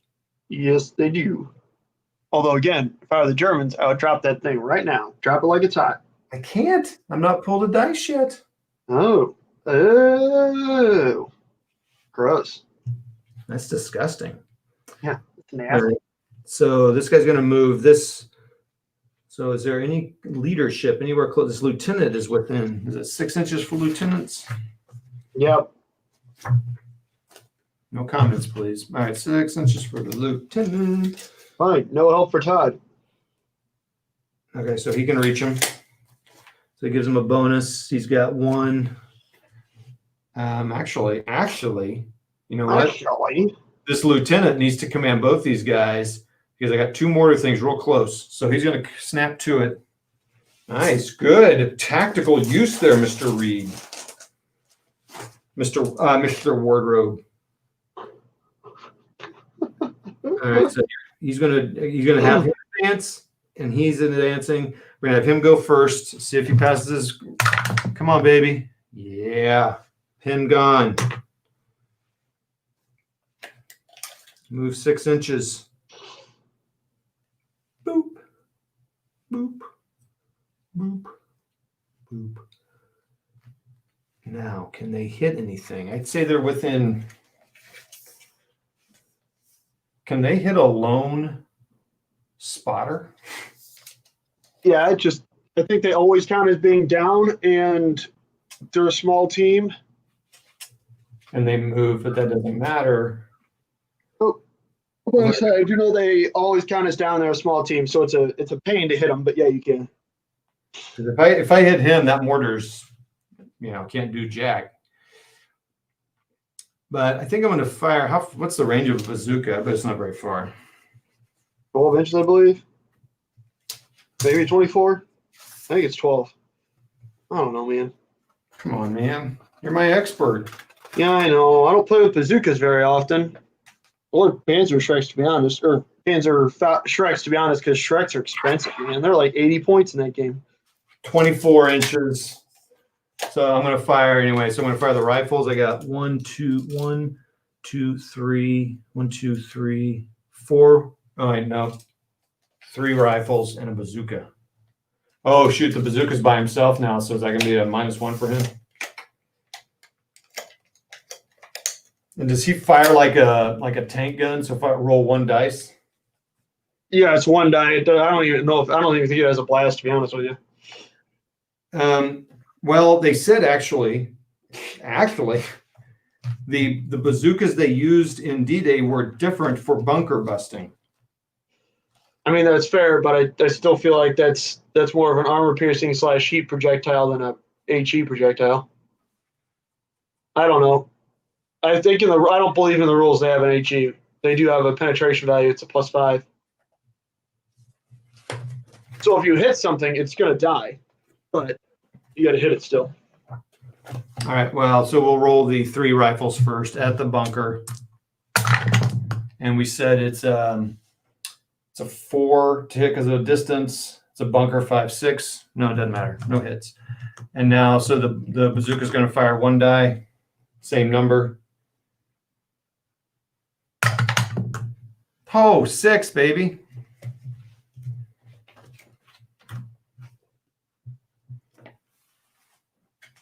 I got to look that up real quick. Please hold, everyone.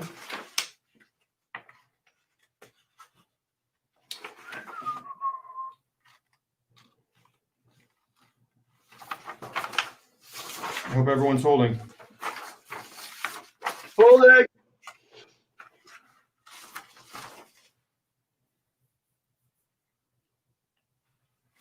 Where did I see that? Does anyone know where I saw that? Hello, anyone? What are you looking for, Todd? I'm sorry. Oh, yeah, you are. What are you looking for, bud? In the D-Day book. I want to see where I read that thing about the bazookas. Oh.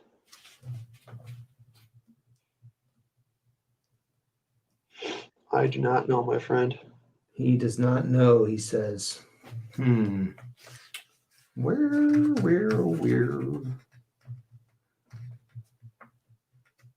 Huh. Well, we're going to go without it, but I swear I read something about that. Sherman Dozer. What's up, Dozer? Wasn't the giant dude in the first Matrix movie named Dozer? Yes. Yeah, okay. That was cool. I was sad when they killed him. Yeah. Spoiler alert, by the way, to any of those guys living under a rock for 20-something years. Oh, yeah. All these guys are dug in. Oh, you're Germans? Yep. Yeah. Shoot. That means something. I feel like they're doing okay anyways, though. So it's a -2 to be hit. The count is down when shot at, even if it's not down. Have they? Yeah. And so HE is actually a quarter. Oh, if it's down and dug in, it's doubled. So -2 to hit. So dug in is always down. So they're always down no matter what. So I need to remember that. Yeah, so they always count as being in hardcover. Right? +2 to hit. But does that mean it doubles up when they're in the bunker? No. Don't be stupid now.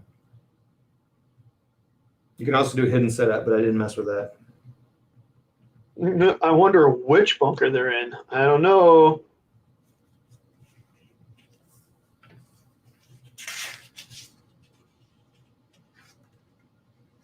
Now I'm really curious where I read that. Okay. What's happening? So he fired. Okay, so the back to it. The bazooka hit the bunker. And so what happens? He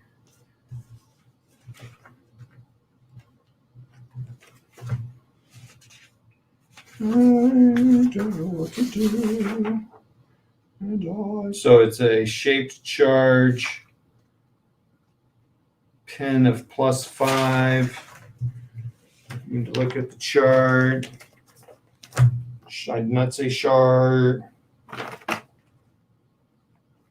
Bazooka. +5 pin. Huh.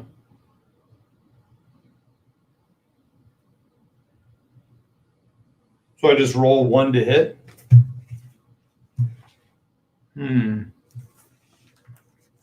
Pardon me, everyone. Please hold again while I looked up shape charge. Holding. Oh, is that? Well, I'm sorry. I was zoned out. Did you say shape charge? Yeah. It doesn't lose penetration at long range, but it gets hurt by Schertzen. It's hitting a bunker. So it doesn't matter. So ordinarily, like if you have a light anti-tank gun that shoots 48 inches and you're shooting something that's 28 inches away, it loses 1 penetration. Shape charge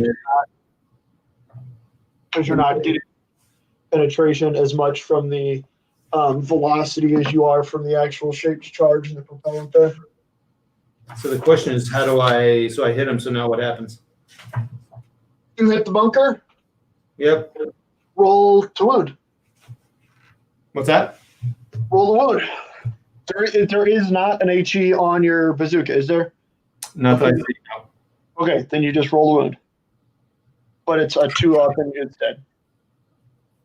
Yeah. So it's and nothing happens, but they're pinned because the bazooka. Bam! I'm like, what the? Did you roll a 1? Pack 40 has a pin. Nice work. God, did you roll a 1 to wound? Yeah. Are you serious? Oh, no, I rolled a 3. Oh, then one guy dies. They're in a bunker. So it's a +5 for the AP. Let me look something up about bunkers here just real quick, because it has something about they only suffer pins unless it's. What? How dare you? I don't know. In the normal rules, it's a +2 to wound on top of the +2 to hit. If I recall correctly, I don't mess with bunkers a whole lot. It's not something you see on the front.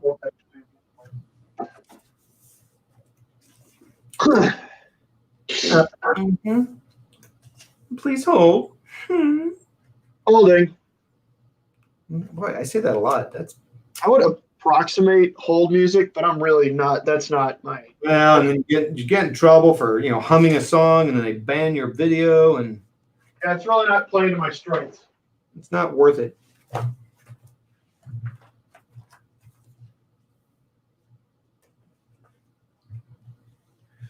Okay. They can only be accessed through the doors, not through the firing slits. Not You can only fire towards it and from it. It's extremely hard to hit them. So, the cover modifier, which normally is a -2, is increased to a whopping -4. Oh, Jesus Christ. What? This makes flamethrowers the perfect tools against bunkers because they ignore cover modifiers. You say the cover is a -4 to hit? Yes, sir. Holy ballsack. Okay, that must be a comparatively new second edition change because that's wild. God damn. HE the piss out of bunkers then. HE weapons are not very effective. Proceed as normal. Do not roll, but you do not roll to damage. You just What? roll the pins. But you do proceed to roll for the number of hits caused anyway, as the hits may still bring down the bunker if you get 10 or more? 12 or more hits. Oh, for Christ's sakes.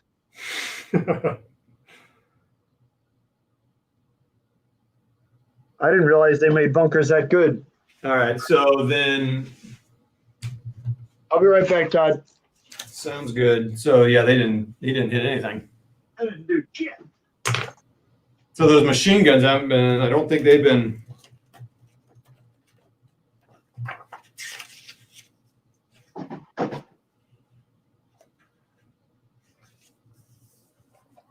Yeah, so everybody, these guys wouldn't have this pin in this bunker either. Because I wouldn't have done anything. Hey, what's up, Rocky's War Room? It's Matt. That's another good channel. Oh, what do we got here? We got all kinds of trouble happening here. Sup, guys? Wait a bit, Matt. He'll check the comments in 3 hours. Ha ha ha ha. Yeah, you're banned. Forthwith. Buffering. Is it really? Elbow cuff. That's just rude. Just wrong. I'm just glad I got all the guys off the water. Okay, so those guys moved up, did that. They can't do jack to that. So really they need to fire on that guy. So, but now I know. And these guys move 6 inches up. They're to the edge. They're on the edge of glory. Oh, don't stop singing. Stop singing. Don't want to get the stuff banned, you know. Can't run, so he's there.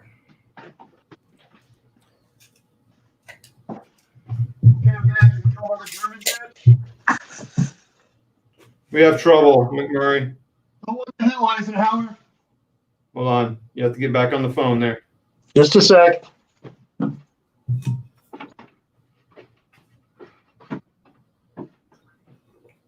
right, let's we'll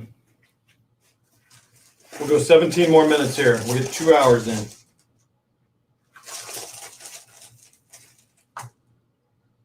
Finally, these Germans have something going on here. That needs to go in there. Wait. Yeah, that was that. They fired me and missed. Okay, so bam, he's there. All right. Germans. There's no need to fire here because they can't. So.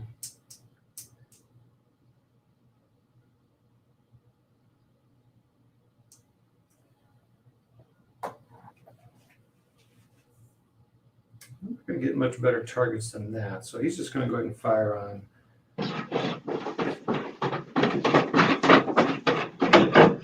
Did you say we're in trouble, Todd? I did. What happened, buddy? We have Mini Warma, the robe. Hey, what up, Mini Warmite? Matt. Hey, what's up? Good Lord, everybody's getting on now. Mini Warma, insulting. Buffering. Yeah. Oh, the Joint Wargaming's on. All right, man. Nice. Another channel. Look at all these channels coming on here. Heyo. You're Heyo. Commuting. So no talkie for me.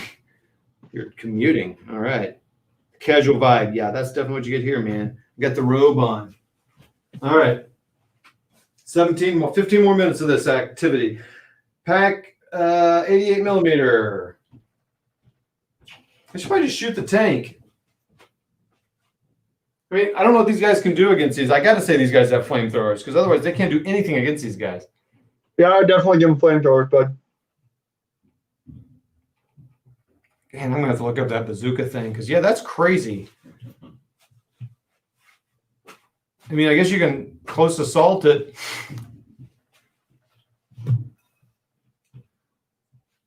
That's nuts. Either way, let's blow up that Sherman, hey? All right. 88, shooting the DD out here. Got his big old, got his curtain still up in the water. They're like, oh, look at that big target. Yeah. What is that? 43 inches. I'm talking about a 4 to hit. How about a 6? Dunjo. So is it hitting the side or the front? That's Oh, yeah, that's side. Yeah, I agree. Side. If it was Flames of War, that'd be the front, but that's side in every other game. Flames of War. All right, where's my DD tank and my waves? Should be wave, probably wave 1. It should be wave 2. Up to wave 2.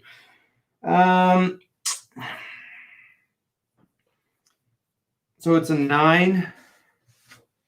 Nope, that's the gun. Wait, what's the damage on this bad boy? Should be an 8 or a 9.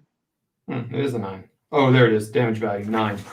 So 9 and the 88 is a 7.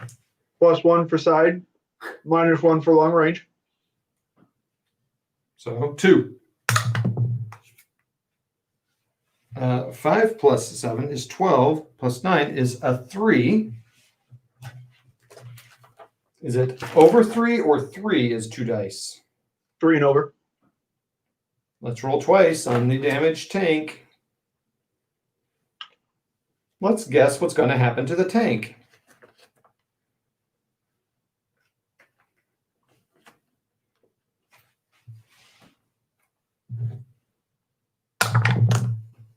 How about a 2 and a 5? Boom. Well, boom, but it's gone. Sorry. Sorry, boys. Sorry, not sorry.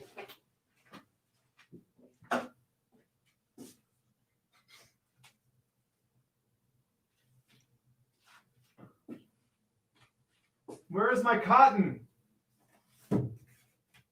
Ooh, that's a question to ask. Where's my Oxycontin?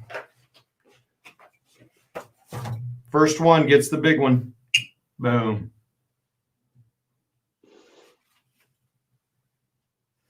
Shoot, buddy, look at that. Ooh. That's pretty. Only be better if it had that was my first ever smoke plume. They've all gotten worse from then on. My first things that I painted on lots of things are always my best. Yeah. I know how that goes. I do not understand. Because you care about it the first time you painted. After that, you're just trying to get the rest of them done. Amen, brother. All right. All right, here we go. 10 minutes. 10 minutes. Boink, boink. All right, I think there's some horror gaming happening on this Friday, isn't there? There is. So go to Matt's channel, Rocky's War Room. He's going to do some live gaming, Tales of Horror. So it's the Fistful of Lead Tale of Horror game. Is it going to be Western? I think it is. Western thing? Or no? No, it's not, actually. Yeah, it's interesting. It's going to be wild. It's going to be spooky and eerie and weird. Yeah, be careful, everyone. Bring your popcorn. I don't know if he wants to tell people, but he's going to have a pretty cool thing that he picked up at the grocery store that's going to be in the game. Pretty cool, though. What? Germans. Yeah, we're going to fire that Pack 40. You betcha. Have they shot their mortars yet? Everyone moved out of range. Okay. So I'll have to range in again. Yeah, fire that Pack 40. Let's just fire it. I don't know. So many guys out in the open. So many targets. We'll fire right here. I don't need to pull a dice. I need to roll to hit. So let's just roll to hit, see if I get it, and then we'll figure out what we need to do.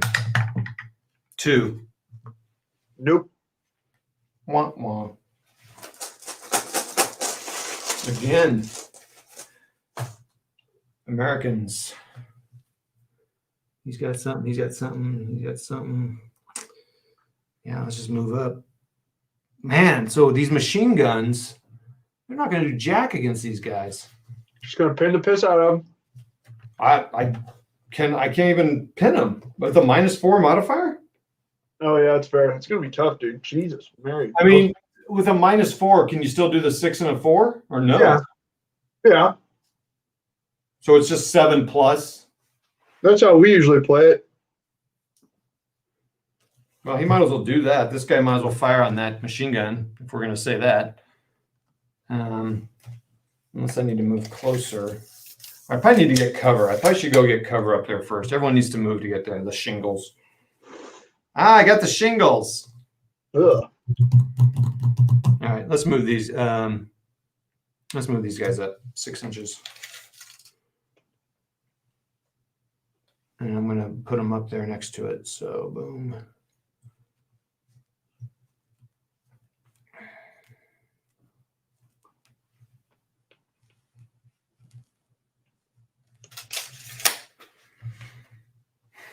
You're going to be bunched up here at the shingles, though. That could be a problem.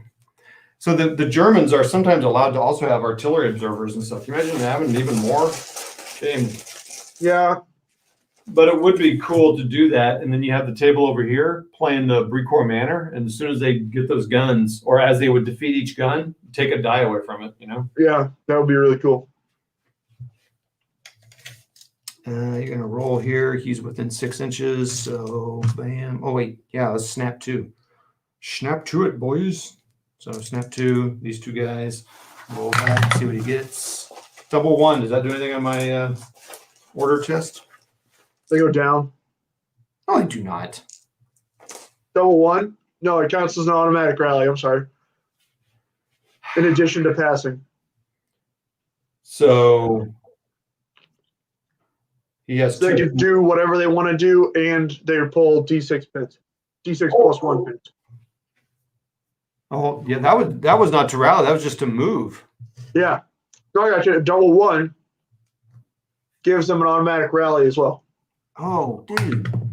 Nice. They had 2 pins. Now they have 0. Yeah. Cool.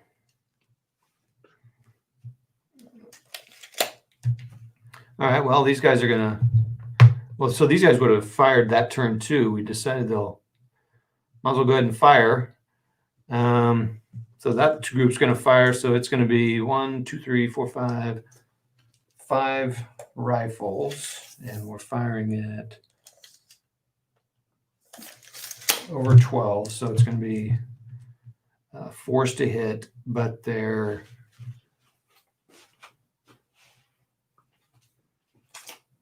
Forced to hit. Can I see them? Yeah, forced to hit. But forced to hit, but then the bunker makes it an 8 to hit. And I've got 5 rifles. 1, 2, 3. 1, 2, 3, 4, 5.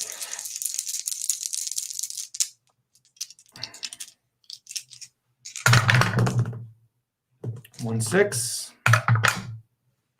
And a 3. So no hits. But then the bazooka's going to fire. So he's going to be the same, though, isn't he? He's going to be a 6 and a 4. Yeah. If he's even within range. He is. Okay. All right. So nothing happens there. Got to try, though. These guys are going to do the same thing. 3 rifles. Nope. Okay. These guys. Snap to it, boys. Get up there to Berlin and beat Hitler.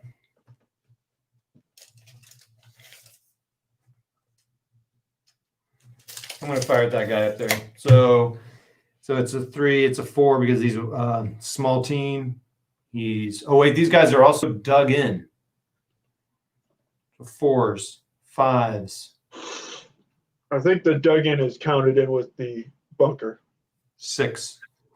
Oh, okay. 6 is to hit. So 1.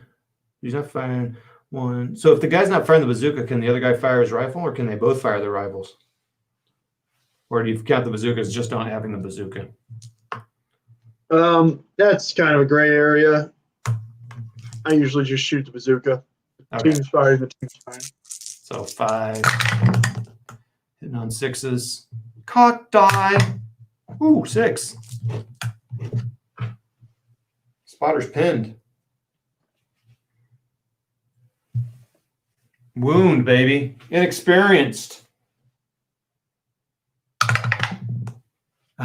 2. 2.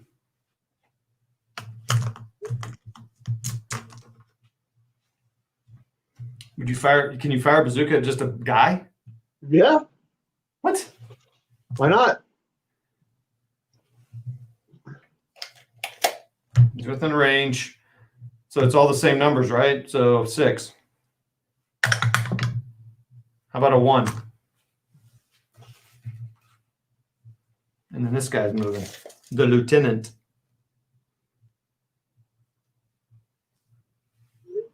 He's up to the shingles. We're gonna have a bunch of itchy Americans tonight, buddy. Tales of horror. Ooh. Ghost and ghouls. Bam. The Van McMurray. Yeah, go check out the Van McMurray he's got. He picked it up at the grocery store. It's gonna Yeah, be man. a little bit of randomness in the game. All right. 3 minutes. See what we can get done in 3 minutes. Germans. Yeah, this machine gun's going to say, oh, yeah, you're going to fire me, son? Bam. Firing you. 6 dice. Hitting on 3s. Oh, let's make sure of that.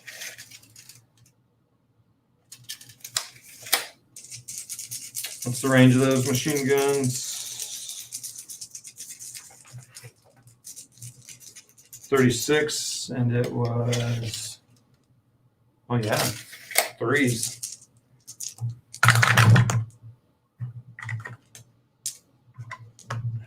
Four hits, and these guys are regulars, so 4 pluses. So 1 man down, and a pin.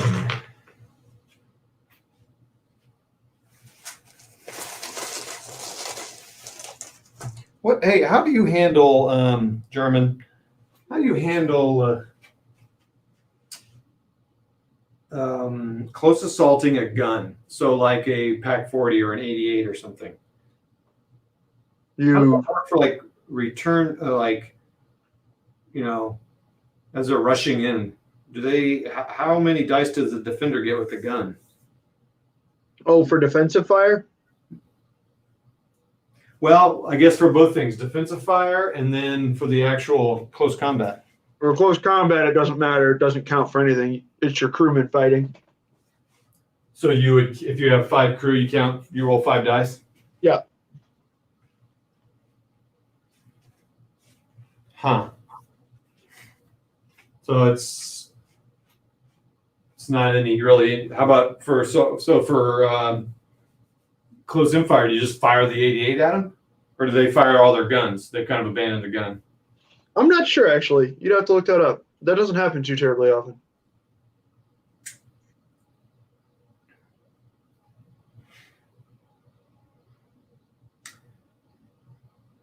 So do I use this guy to snap to and fire the machine guns and this gun and even the mortar all at the same time? I think I should before they all get up to the shingle. So he's going to do that. And he gets 3 commands. 1, 2, 3. So we'll just fire these guys. We'll save the mortar for last, as McMurray suggests. And so let's fire the machine gun. Seems like to me you should always use that snap too if you got guys like this situation. So we're going to fire that machine gun on these guys out in the open with no pins. So it's going to be hitting on 4s.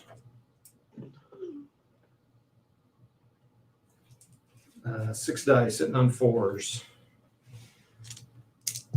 And this is it for that. This command. 3 hits. And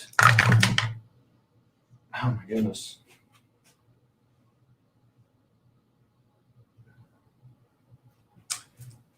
Pinned him. Let's do this machine gun. Let's fire against. Let's knock out the CEO. Let's knock out the company commander. He's already got a pin on him. So it's going to be hitting on 5s.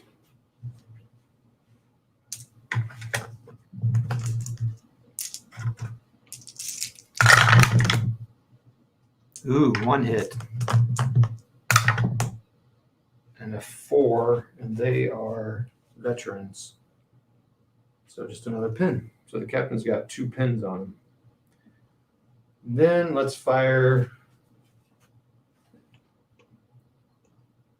fire that gun. He's going to fire at those troops back there. He's a pack 30, pack 30, pack 30, pack 36, 37 millimeter. So he's going to roll 1 die. He's hitting on 4s. And he missed. So they don't range in or anything? What's that? This pack 36, 37 millimeter, pack 36, they don't range in like a mortar or something? No, not when they're firing direct. Nope. They're just putting an HE round into the tube and pulling that lanyard, baby. Okay, well, they missed it. They blew it. Doofuses. All right, I think that's going to be it. All right, we've got 2 hours. Everybody, thank you so much for hanging out with us. We got, let's see here. Well, hold on. Let's see how many order dice we have. Oh, geez. 1, 2, 3. We got a lot of order dice. It's a big game. Cool. Hey, McMurray, thanks for coming on. Thanks for having me. Everybody, thanks for coming on all these great channels. Check out the live chat in the stream. It's been awesome. Thanks everybody for jumping on. Mini Warmat. I don't think I mentioned his channel or Rocky's War Room, actually. I didn't mention Rocky's War Room. Be sure to go check out his live stream on Friday, the 30th of October. It's gonna be scary. Are you? I'm not on that one. McMurray, are you on that one? What is it? This Friday. I am not, unfortunately. Mini Warmat, I assume you'll be there. Kevin, let's go. Keep going. Keep going. Kevin, you charmed me. I'll keep going. See you, Mini Warmat. He gave up. Mini Warmat gave up, but Kevin didn't. Kevin, you serious? I'll keep going, Kevin, if you want me to. I got to get a beverage, though. A beverage. Needs a fizzy bubbly. I'll keep going. Whoa, you call it fizzy bubbly? I got a coworker that calls it a fizzy bubbly. That's what it is, man. Yeah, I think you're crazy. So Kevin says, do it. So we're going for it. Oh, wait, where's my Be Right Back paper?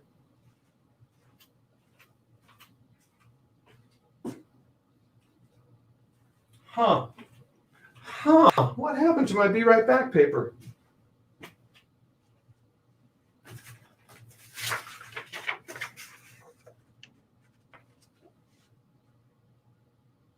It's not gonna do very good if I have to hold it. I'm gonna put it where you can see it. I'll be right back.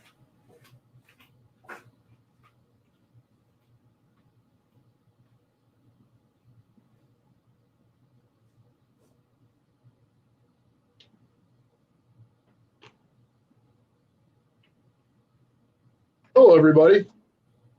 I don't know if Todd muted me or not, but I'm sure by the time he comes back and hopes, he will certainly have wished he muted me. What we're watching right here is what I like to call a chunk of America Saving Europe Part 2, the most recent time. I hope there's some European listeners on right now. If you're German, well, sorry. Oh boy. If you're not German, well, you're welcome. I'm back. Oh, hi, Todd. I didn't know if you muted me or not. Well, I should have. Okay. Many Warmet says, Kevin says, sure. Ugh, I'll stay. Oh, for the team. Josh, thanks. Keep going. I slept all day. Oh, so Rocky's got tons of energy. Freaking leg killing me, Todd. Well, stand up. Walk around, man. Yeah, dude, walk it off, buddy. Rub some dirt in it. No, we do not need a McMurray moment. We're good. Thank you. Okay. We haven't heard one in a long time. I think we just heard one. That's good. German. Let's find that pack 40, man. Same thing. Let's hit those guys.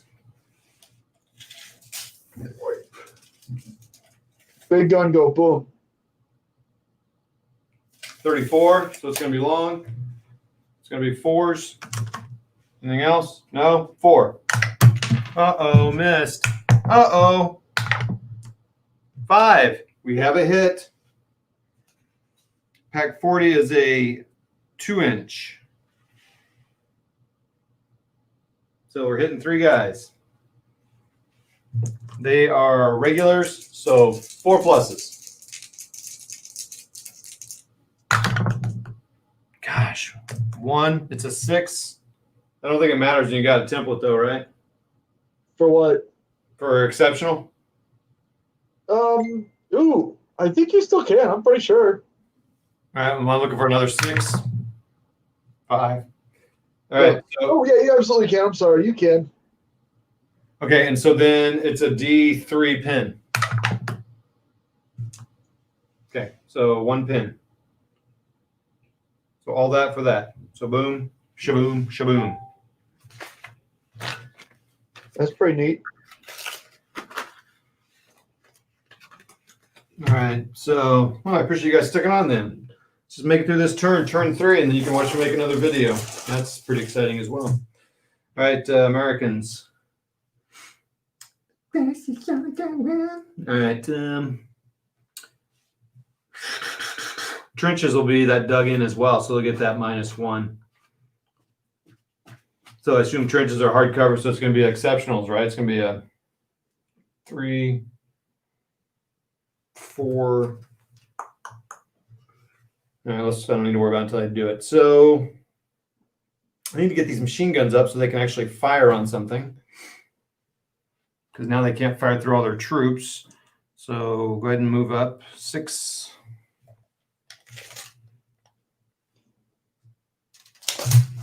American should be easy here. Should go fairly quick. And this guy, so I need to get that gun over there.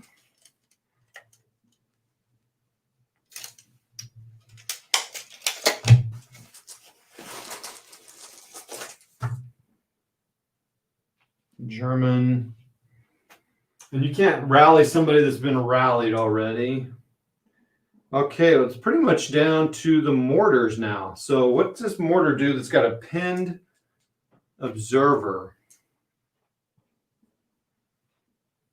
Oh, he's got the captain next, or the lieutenant next to him, so he's good. So we're going to command them to lay down another fire, but they've got to pass it. They're inexperienced. But they got 2. Uh-oh. Well, we got an 8. But they got a 2 bonus, so they're down to a 6. So I'm sure that passes. Yep. Huh? What'd you say? It's a 6 for an experience to do its order test. That should be an 8, buddy. Yep. I'm sorry. The modified roll with the lieutenant that's next to him. Oh, okay. I was like, uh-oh. All right, so let's try to range in here. 6. Miss.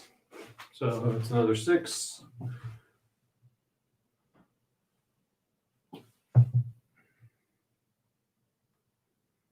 And mortar. All right. Americans. Sniper. What can this sniper do? Ignore cover. Shoot at the bunker. Oh, seriously? Yep. The only penalties to a sniper's firing are missing the assistant and pins. So yeah, shoot at a bunker. That being said, if you shoot at the machine gun bunker, Do the bunker. you can knock the machine gun out. You can't knock out one of the artillery pieces, but you can knock out the machine gun bunkers in one shot, potentially. All right, so it's 36 inches, so he's got the range. But it's over his half. So it's a 3, it's a 4 to hit. Nope, the 3. The only things to add are missing a partner or missing a spotter and missing or having pins. Those are the only penalties a sniper gets. Oh, if he doesn't have his spotter, then it's long range? Well, Okay. no, it's the same as like a machine gun when you only got one crew on it. You get a -1 to hit. Okay. So then he's going to fire in that on that gun. So he just rolls 1 die, hitting on 3s. No, yeah, 3s. Yep. 5. Okay, now you need a 4 to wound, right? Or what are the guys inside of there? They are veterans. Then you need a 5. 3. Nope. There is a pin though. Pew! That's pretty cool. I'm about to say the nice thing about that is that whenever a sniper team wounds, it counts as exceptional damage. So like I said, with a machine gun team inside, you can just take it off. But yeah, I wish my other sniper had a gun then. drowned. Yep. I'm sure he was disappointed also. Probably.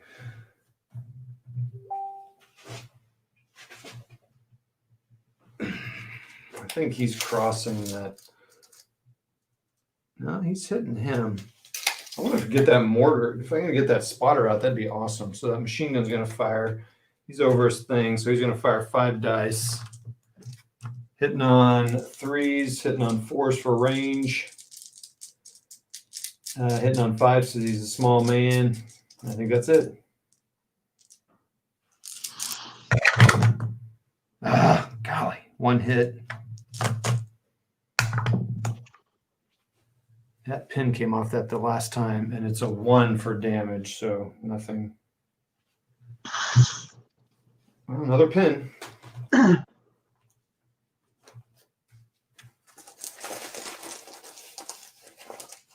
Americans. Let's go. Let's get off the beach. Screw that. Just move up.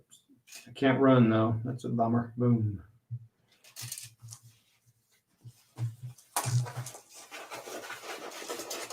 If I roll another one, he's going to, captain's going to get everybody going here. So he's a +3. So he's going to roll his. So he is, he's good. Comes off. This is the mortar guy that's carrying everything all by himself. So he's up against the shingles. Arnold, set up your mortars. This unit here is good. But he just goes down 1 pin. I need to roll that double 1 again. That would have been nice. 6. So he goes up here.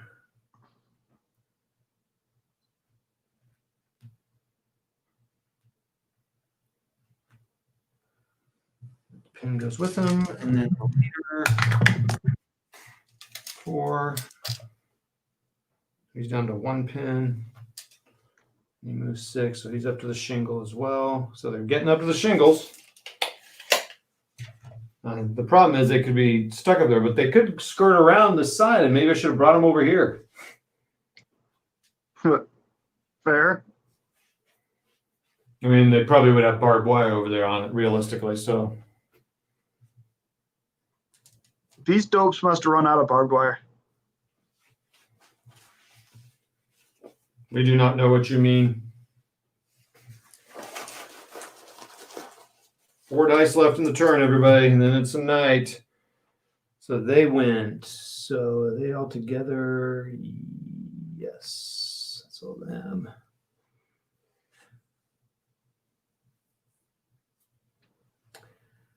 He's gone. He's gone. Oh, this mortar. Oh, this mortar hasn't gone.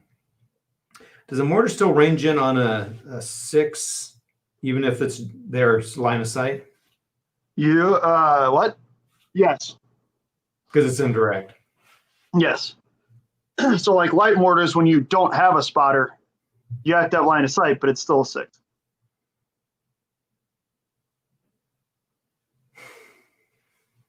Does that make sense? Yeah. Okay. So let's fire this. Gosh, yeah. Let's fire this mortar on that machine gun over there. So let's just start 2.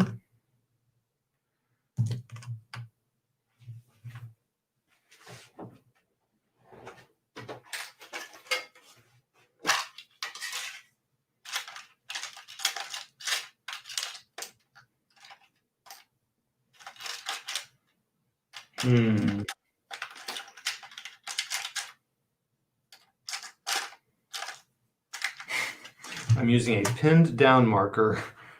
I'll flip it upside down. Boom. Boom. And we'll put so it's a 5 next turn. It's a boom 5. Oh, hello 5. Okay.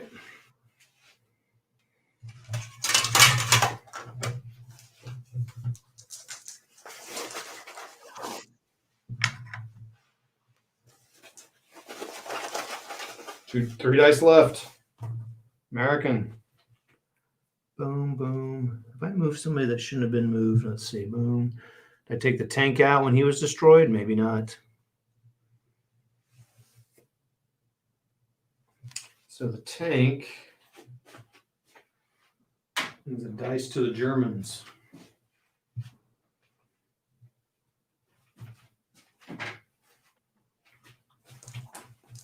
Actually, the Germans would already have a few dice. I think yeah, like 4 dice. American. All right, I think did I mess up here somewhere. Him. That. So many. Why do I play such big games? Oh, does this guy do anything? So he's got a guy with a rifle he could shoot up there. Why not? Oh, he's firing. He's still in firing. Does he fire twice already? No, he just doesn't get a penalty. So he's hitting on 3s. But he's long range 4. And the guy's small 5. Jeez. How about a 1? Does a 1 do it for me? German mortar. This mortar is going to fire. And let's fire on this guy that's out in the open. That sounds like a good plan. And I need a 6. I need a 6.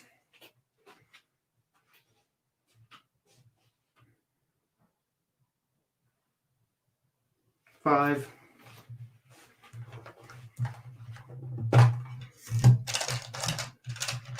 Oh, ranged in. There it is. That's the one I was looking for.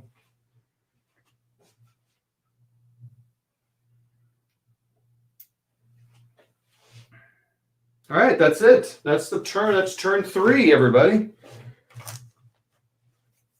I don't know. We got 2 pins. We got 3 pins on the Germans in that turn. But the Americans are making it further off the beach. Americans have taken some casualties. Because I should save this review for the vid. All right, here we go, everybody. Let's film it this time.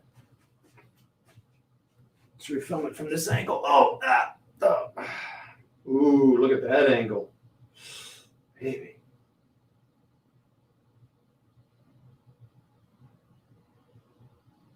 All right, everybody. End of turn 3. Reporting from the beaches. Americans have taken a few hits. Oh, the big one, the tank is gone. It's a plume of smoke over there. So that was a big loss there. So I may bring on some other DD tanks to try something. So basically, the bunkers are -4 to hit. So yeah, that's cool. Germans basically just got 3 pins inflicted on them, and just a few hits here and there. They're making up. So basically, the Americans need to get up there, and I've converted. So the guys that are carrying bazookas are carrying flamethrowers now, so we can see what those are like, and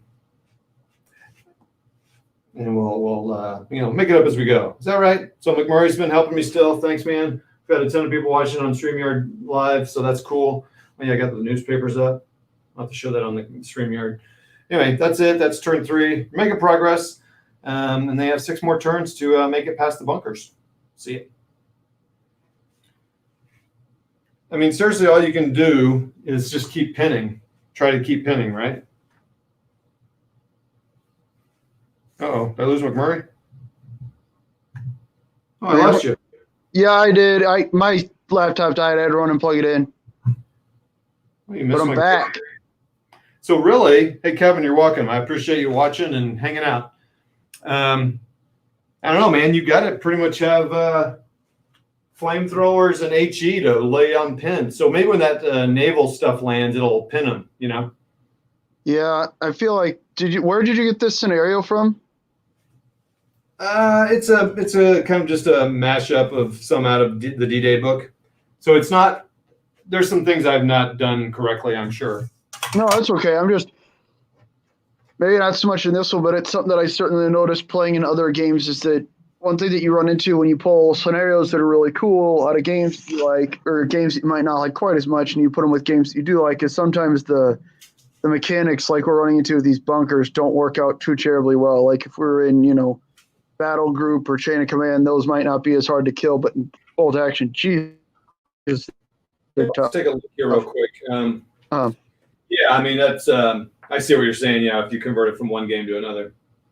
I mean, it's something that I've run into, and where I've run into it in the past is, we're playing other games and you've got a naval bombardment. In some cases, that's, some games that doesn't even touch the board, really. Like in Chain of Command, if you've got, a pre-game bombardment, a naval bombardment, that happens before the game.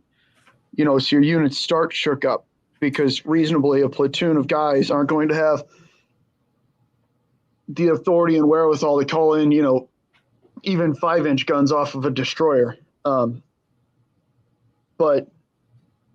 so that's just one of those things that I've noticed in some games. That's something, because then you're thinking about it, and, you're looking at it in bolt action. It's like, well, Jesus, a single Fletcher is going to put 5-inch guns on target. That's 5 heavy howitzers, period. Okay, so, so at the beginning there was a preparatory bombardment, so that's where you just roll a dice and, pin, basically. Potentially nothing happens. Yeah, and I had some pretty good, there was a lot of pins thrown down. So That's fair. I mean, like 1 each, but, okay, so the forward naval observer, how that's going to work here is, so we're going to roll on the barrage chart, follow these rules. Roll a die for each unit, friend, or foe within D6 plus 9 inches of the aiming point. So, for example, first of all, you have to roll on that chart, on that artillery chart. Yep. Normally, that's only D6 plus 6. Naval guns are really good. Makes sense, like I said, but yeah. All right, so the first thing you're going to do, though, is roll on the artillery smoke barrage chart. So next turn, if I roll and I get a 4, then I get fire for effect. Yeah, D6 plus 6 is what it says here, but instead... It's D6 plus 9. It's D6 plus 9, so then I'd roll again, and it'd be 13 inches. So from that point, it goes all the way to the edge of the board here to here. So basically it covers this whole right flank of the Germans. Yep. Gosh, it's almost tempting to put it like here. Sure. But you still, I mean, if I could impact this whole right flank, that's pretty impressive. Of course, I'm doing all this now, and I'm going to get like amazing results, and then in the game, I'll be like. But I guess this all happens at the first, right? It happens at the start of the turn. Oh, then shall we say it's happening? Yeah. All right, then. On a result of 1 to 4. Okay, so. All right, so blah, blah, blah. Roll a die for each unit, friend, or foe within the point. Oh, okay. So let's take this chart over here, bring over some dice. And we're going to roll for. All right, so the start with the 88. 5. On a roll of 5, the unit suffers a near miss. Infantry and artillery units suffer wounds. Place a 2-inch tip over the target. Resolve damage rolls with +2 penetration. If a vehicle suffers a near miss, the shockwave from the explosion either causes superficial damage or flips the vehicle over.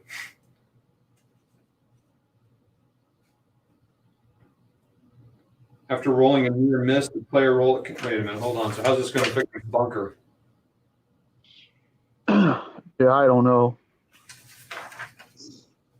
I'd say it still goes through, man. You're still getting 5-inch shell hits on that thing. Like, that's huge. Well, I know, but let's see. Remember what it said about bunkers, though. It said something crazy like HE, which is what this is, right? Yeah, it is. So where was that?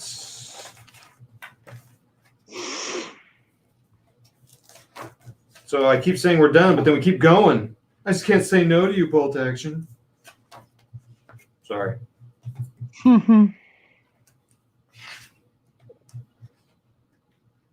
Buildings. It's under buildings. Buildings.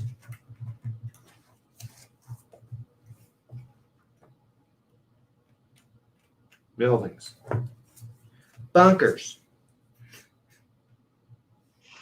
HE weapons. Blah, blah, blah, blah. Proceed as normal as described for HE and indirect fire weapons targeting buildings, but after placing any pinning on the unit, hit as normal. Do not roll to damage. Do proceed to roll for the number of hits caused anyway. See if they get 12. Okay. Place a 2-inch template over the target. Resolve damage roll. So we're going to do that whole damage roll thing to see if we're not going to get 12 hits on it, so I don't even need to mess with that. You might. No, You could get 12 hits on it. That's true. Okay, so 2-inch template over an 88 gun's just going to get cover the guys. So it's going to cover like 3 guys. Probably so.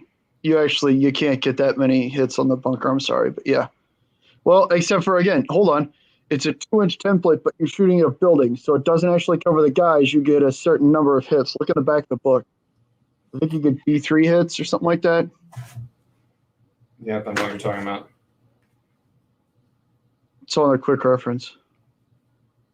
Sorry, I wasn't paying attention. My apologies. D6. Okay. But there's another unit in that building, the captain, they're going to have to roll for as well. He'll take D6 hits also.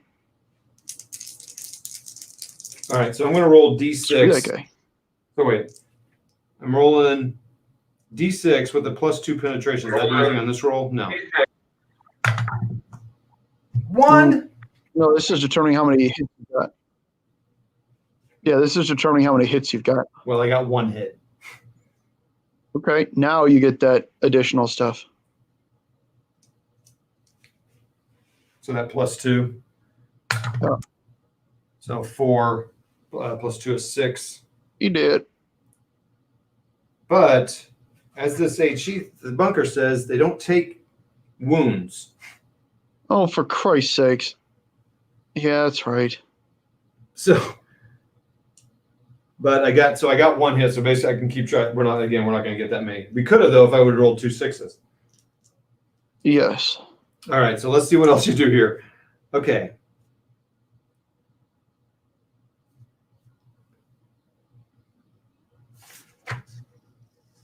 And that's for the vehicles. That's all about vehicles. All units suffering a near miss receive D6 pin markers. Oh. All right, so there's my pins. So that unit is going to receive D6 pin markers. It will. Solely catching. How about 6? That's good. How many does a catching take? I got to actually roll to see what I get for him. Oh, to see if he can't die, but you can roll his wounds. So now I'm going to roll here. So bam. So I got a 3. The unit does not hit directly, but takes D3 pin markers. So 1. So he takes 1. The 88 takes 5. There you go. Okay, this guy. He takes D3 as well. 2. This is not having the impact I would like. So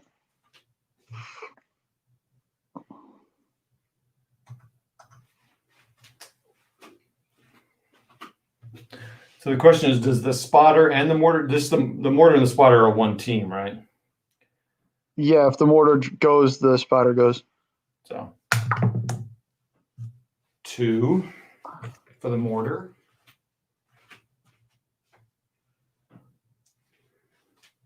The lieutenant's sitting out there. 6, so he takes 3. Oh, hold on. I rolled a 3. Did you say you rolled a 6? So again, yeah, hold on. I'm doing it wrong. There's 2 rolls these guys needs each turn. So he takes 3. So now I rolled a 6 for the captain. So let's see what happens with him.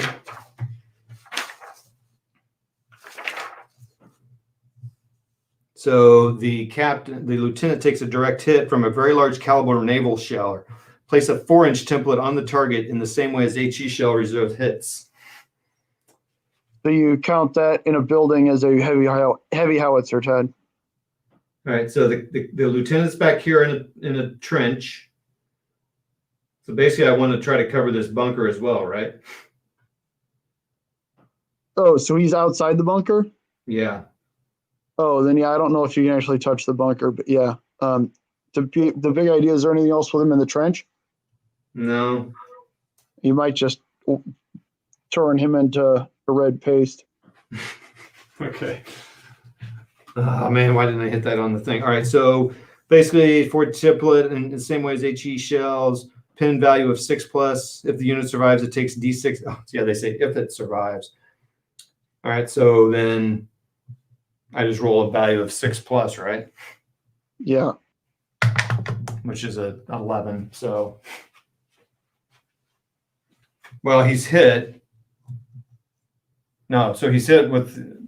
Now the pin value is so. Yeah, so it's an 8 +6. So unless you roll a 1, he's gone. Yeah, he's dead. Bye. He dead hard. That's a die to the Americans, though.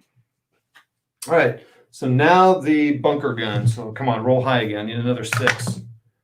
5. Okay, so let's do that whole thing. It's a 2-inch template.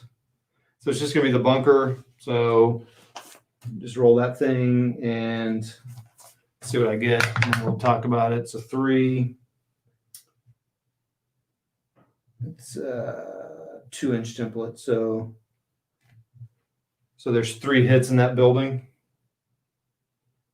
But we determined all they can do is take Pins or collapse. Yeah, well, it's going to take 12 hits to collapse it. So Yeah. anyway, Pins should be pretty steep, though. 3 pins. I'm putting a lot of pins on the guns. That's good. And then finally the machine gun in the trench. Let's just use a 6 there. Come on. All right. Or not. A 2. D3 pins. Come on. 6 or 5. 6 or 5. 6 or 5. 6 or 5. 2 pins. It's not bad. Okay. Well, we dished out a total of 5, 6, 9, 11, 14, 16 pins on that turn and killed a lieutenant. It's not bad, man. So that captain's going to be able to. Wow. Okay, that's interesting. It's kind of crazy with the bunkers. Kind of throws it, makes it a little challenging there. But this is why people don't play D-Day games a lot. Yeah.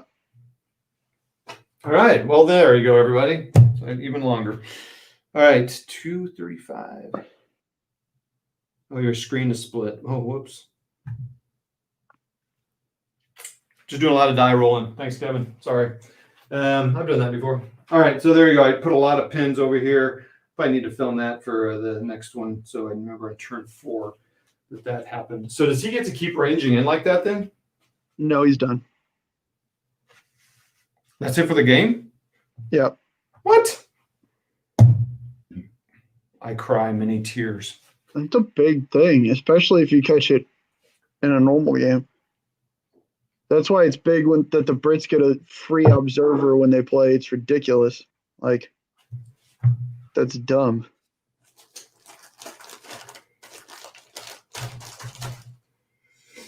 Well, then these guys better rush up there, man. These guys are pinned.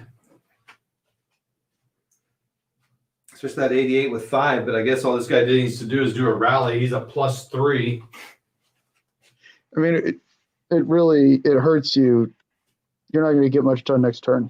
Is the big thing. Right. So these guys really need to rush up. Yeah. Yeah, and the mortar that's targeted on him's got 3 pins. So he can't do anything.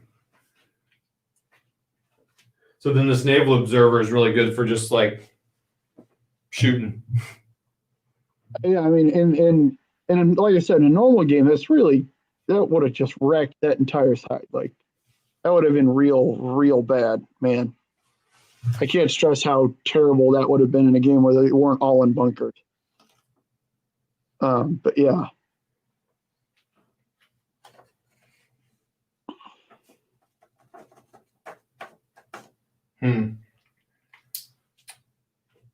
In the first for fire for,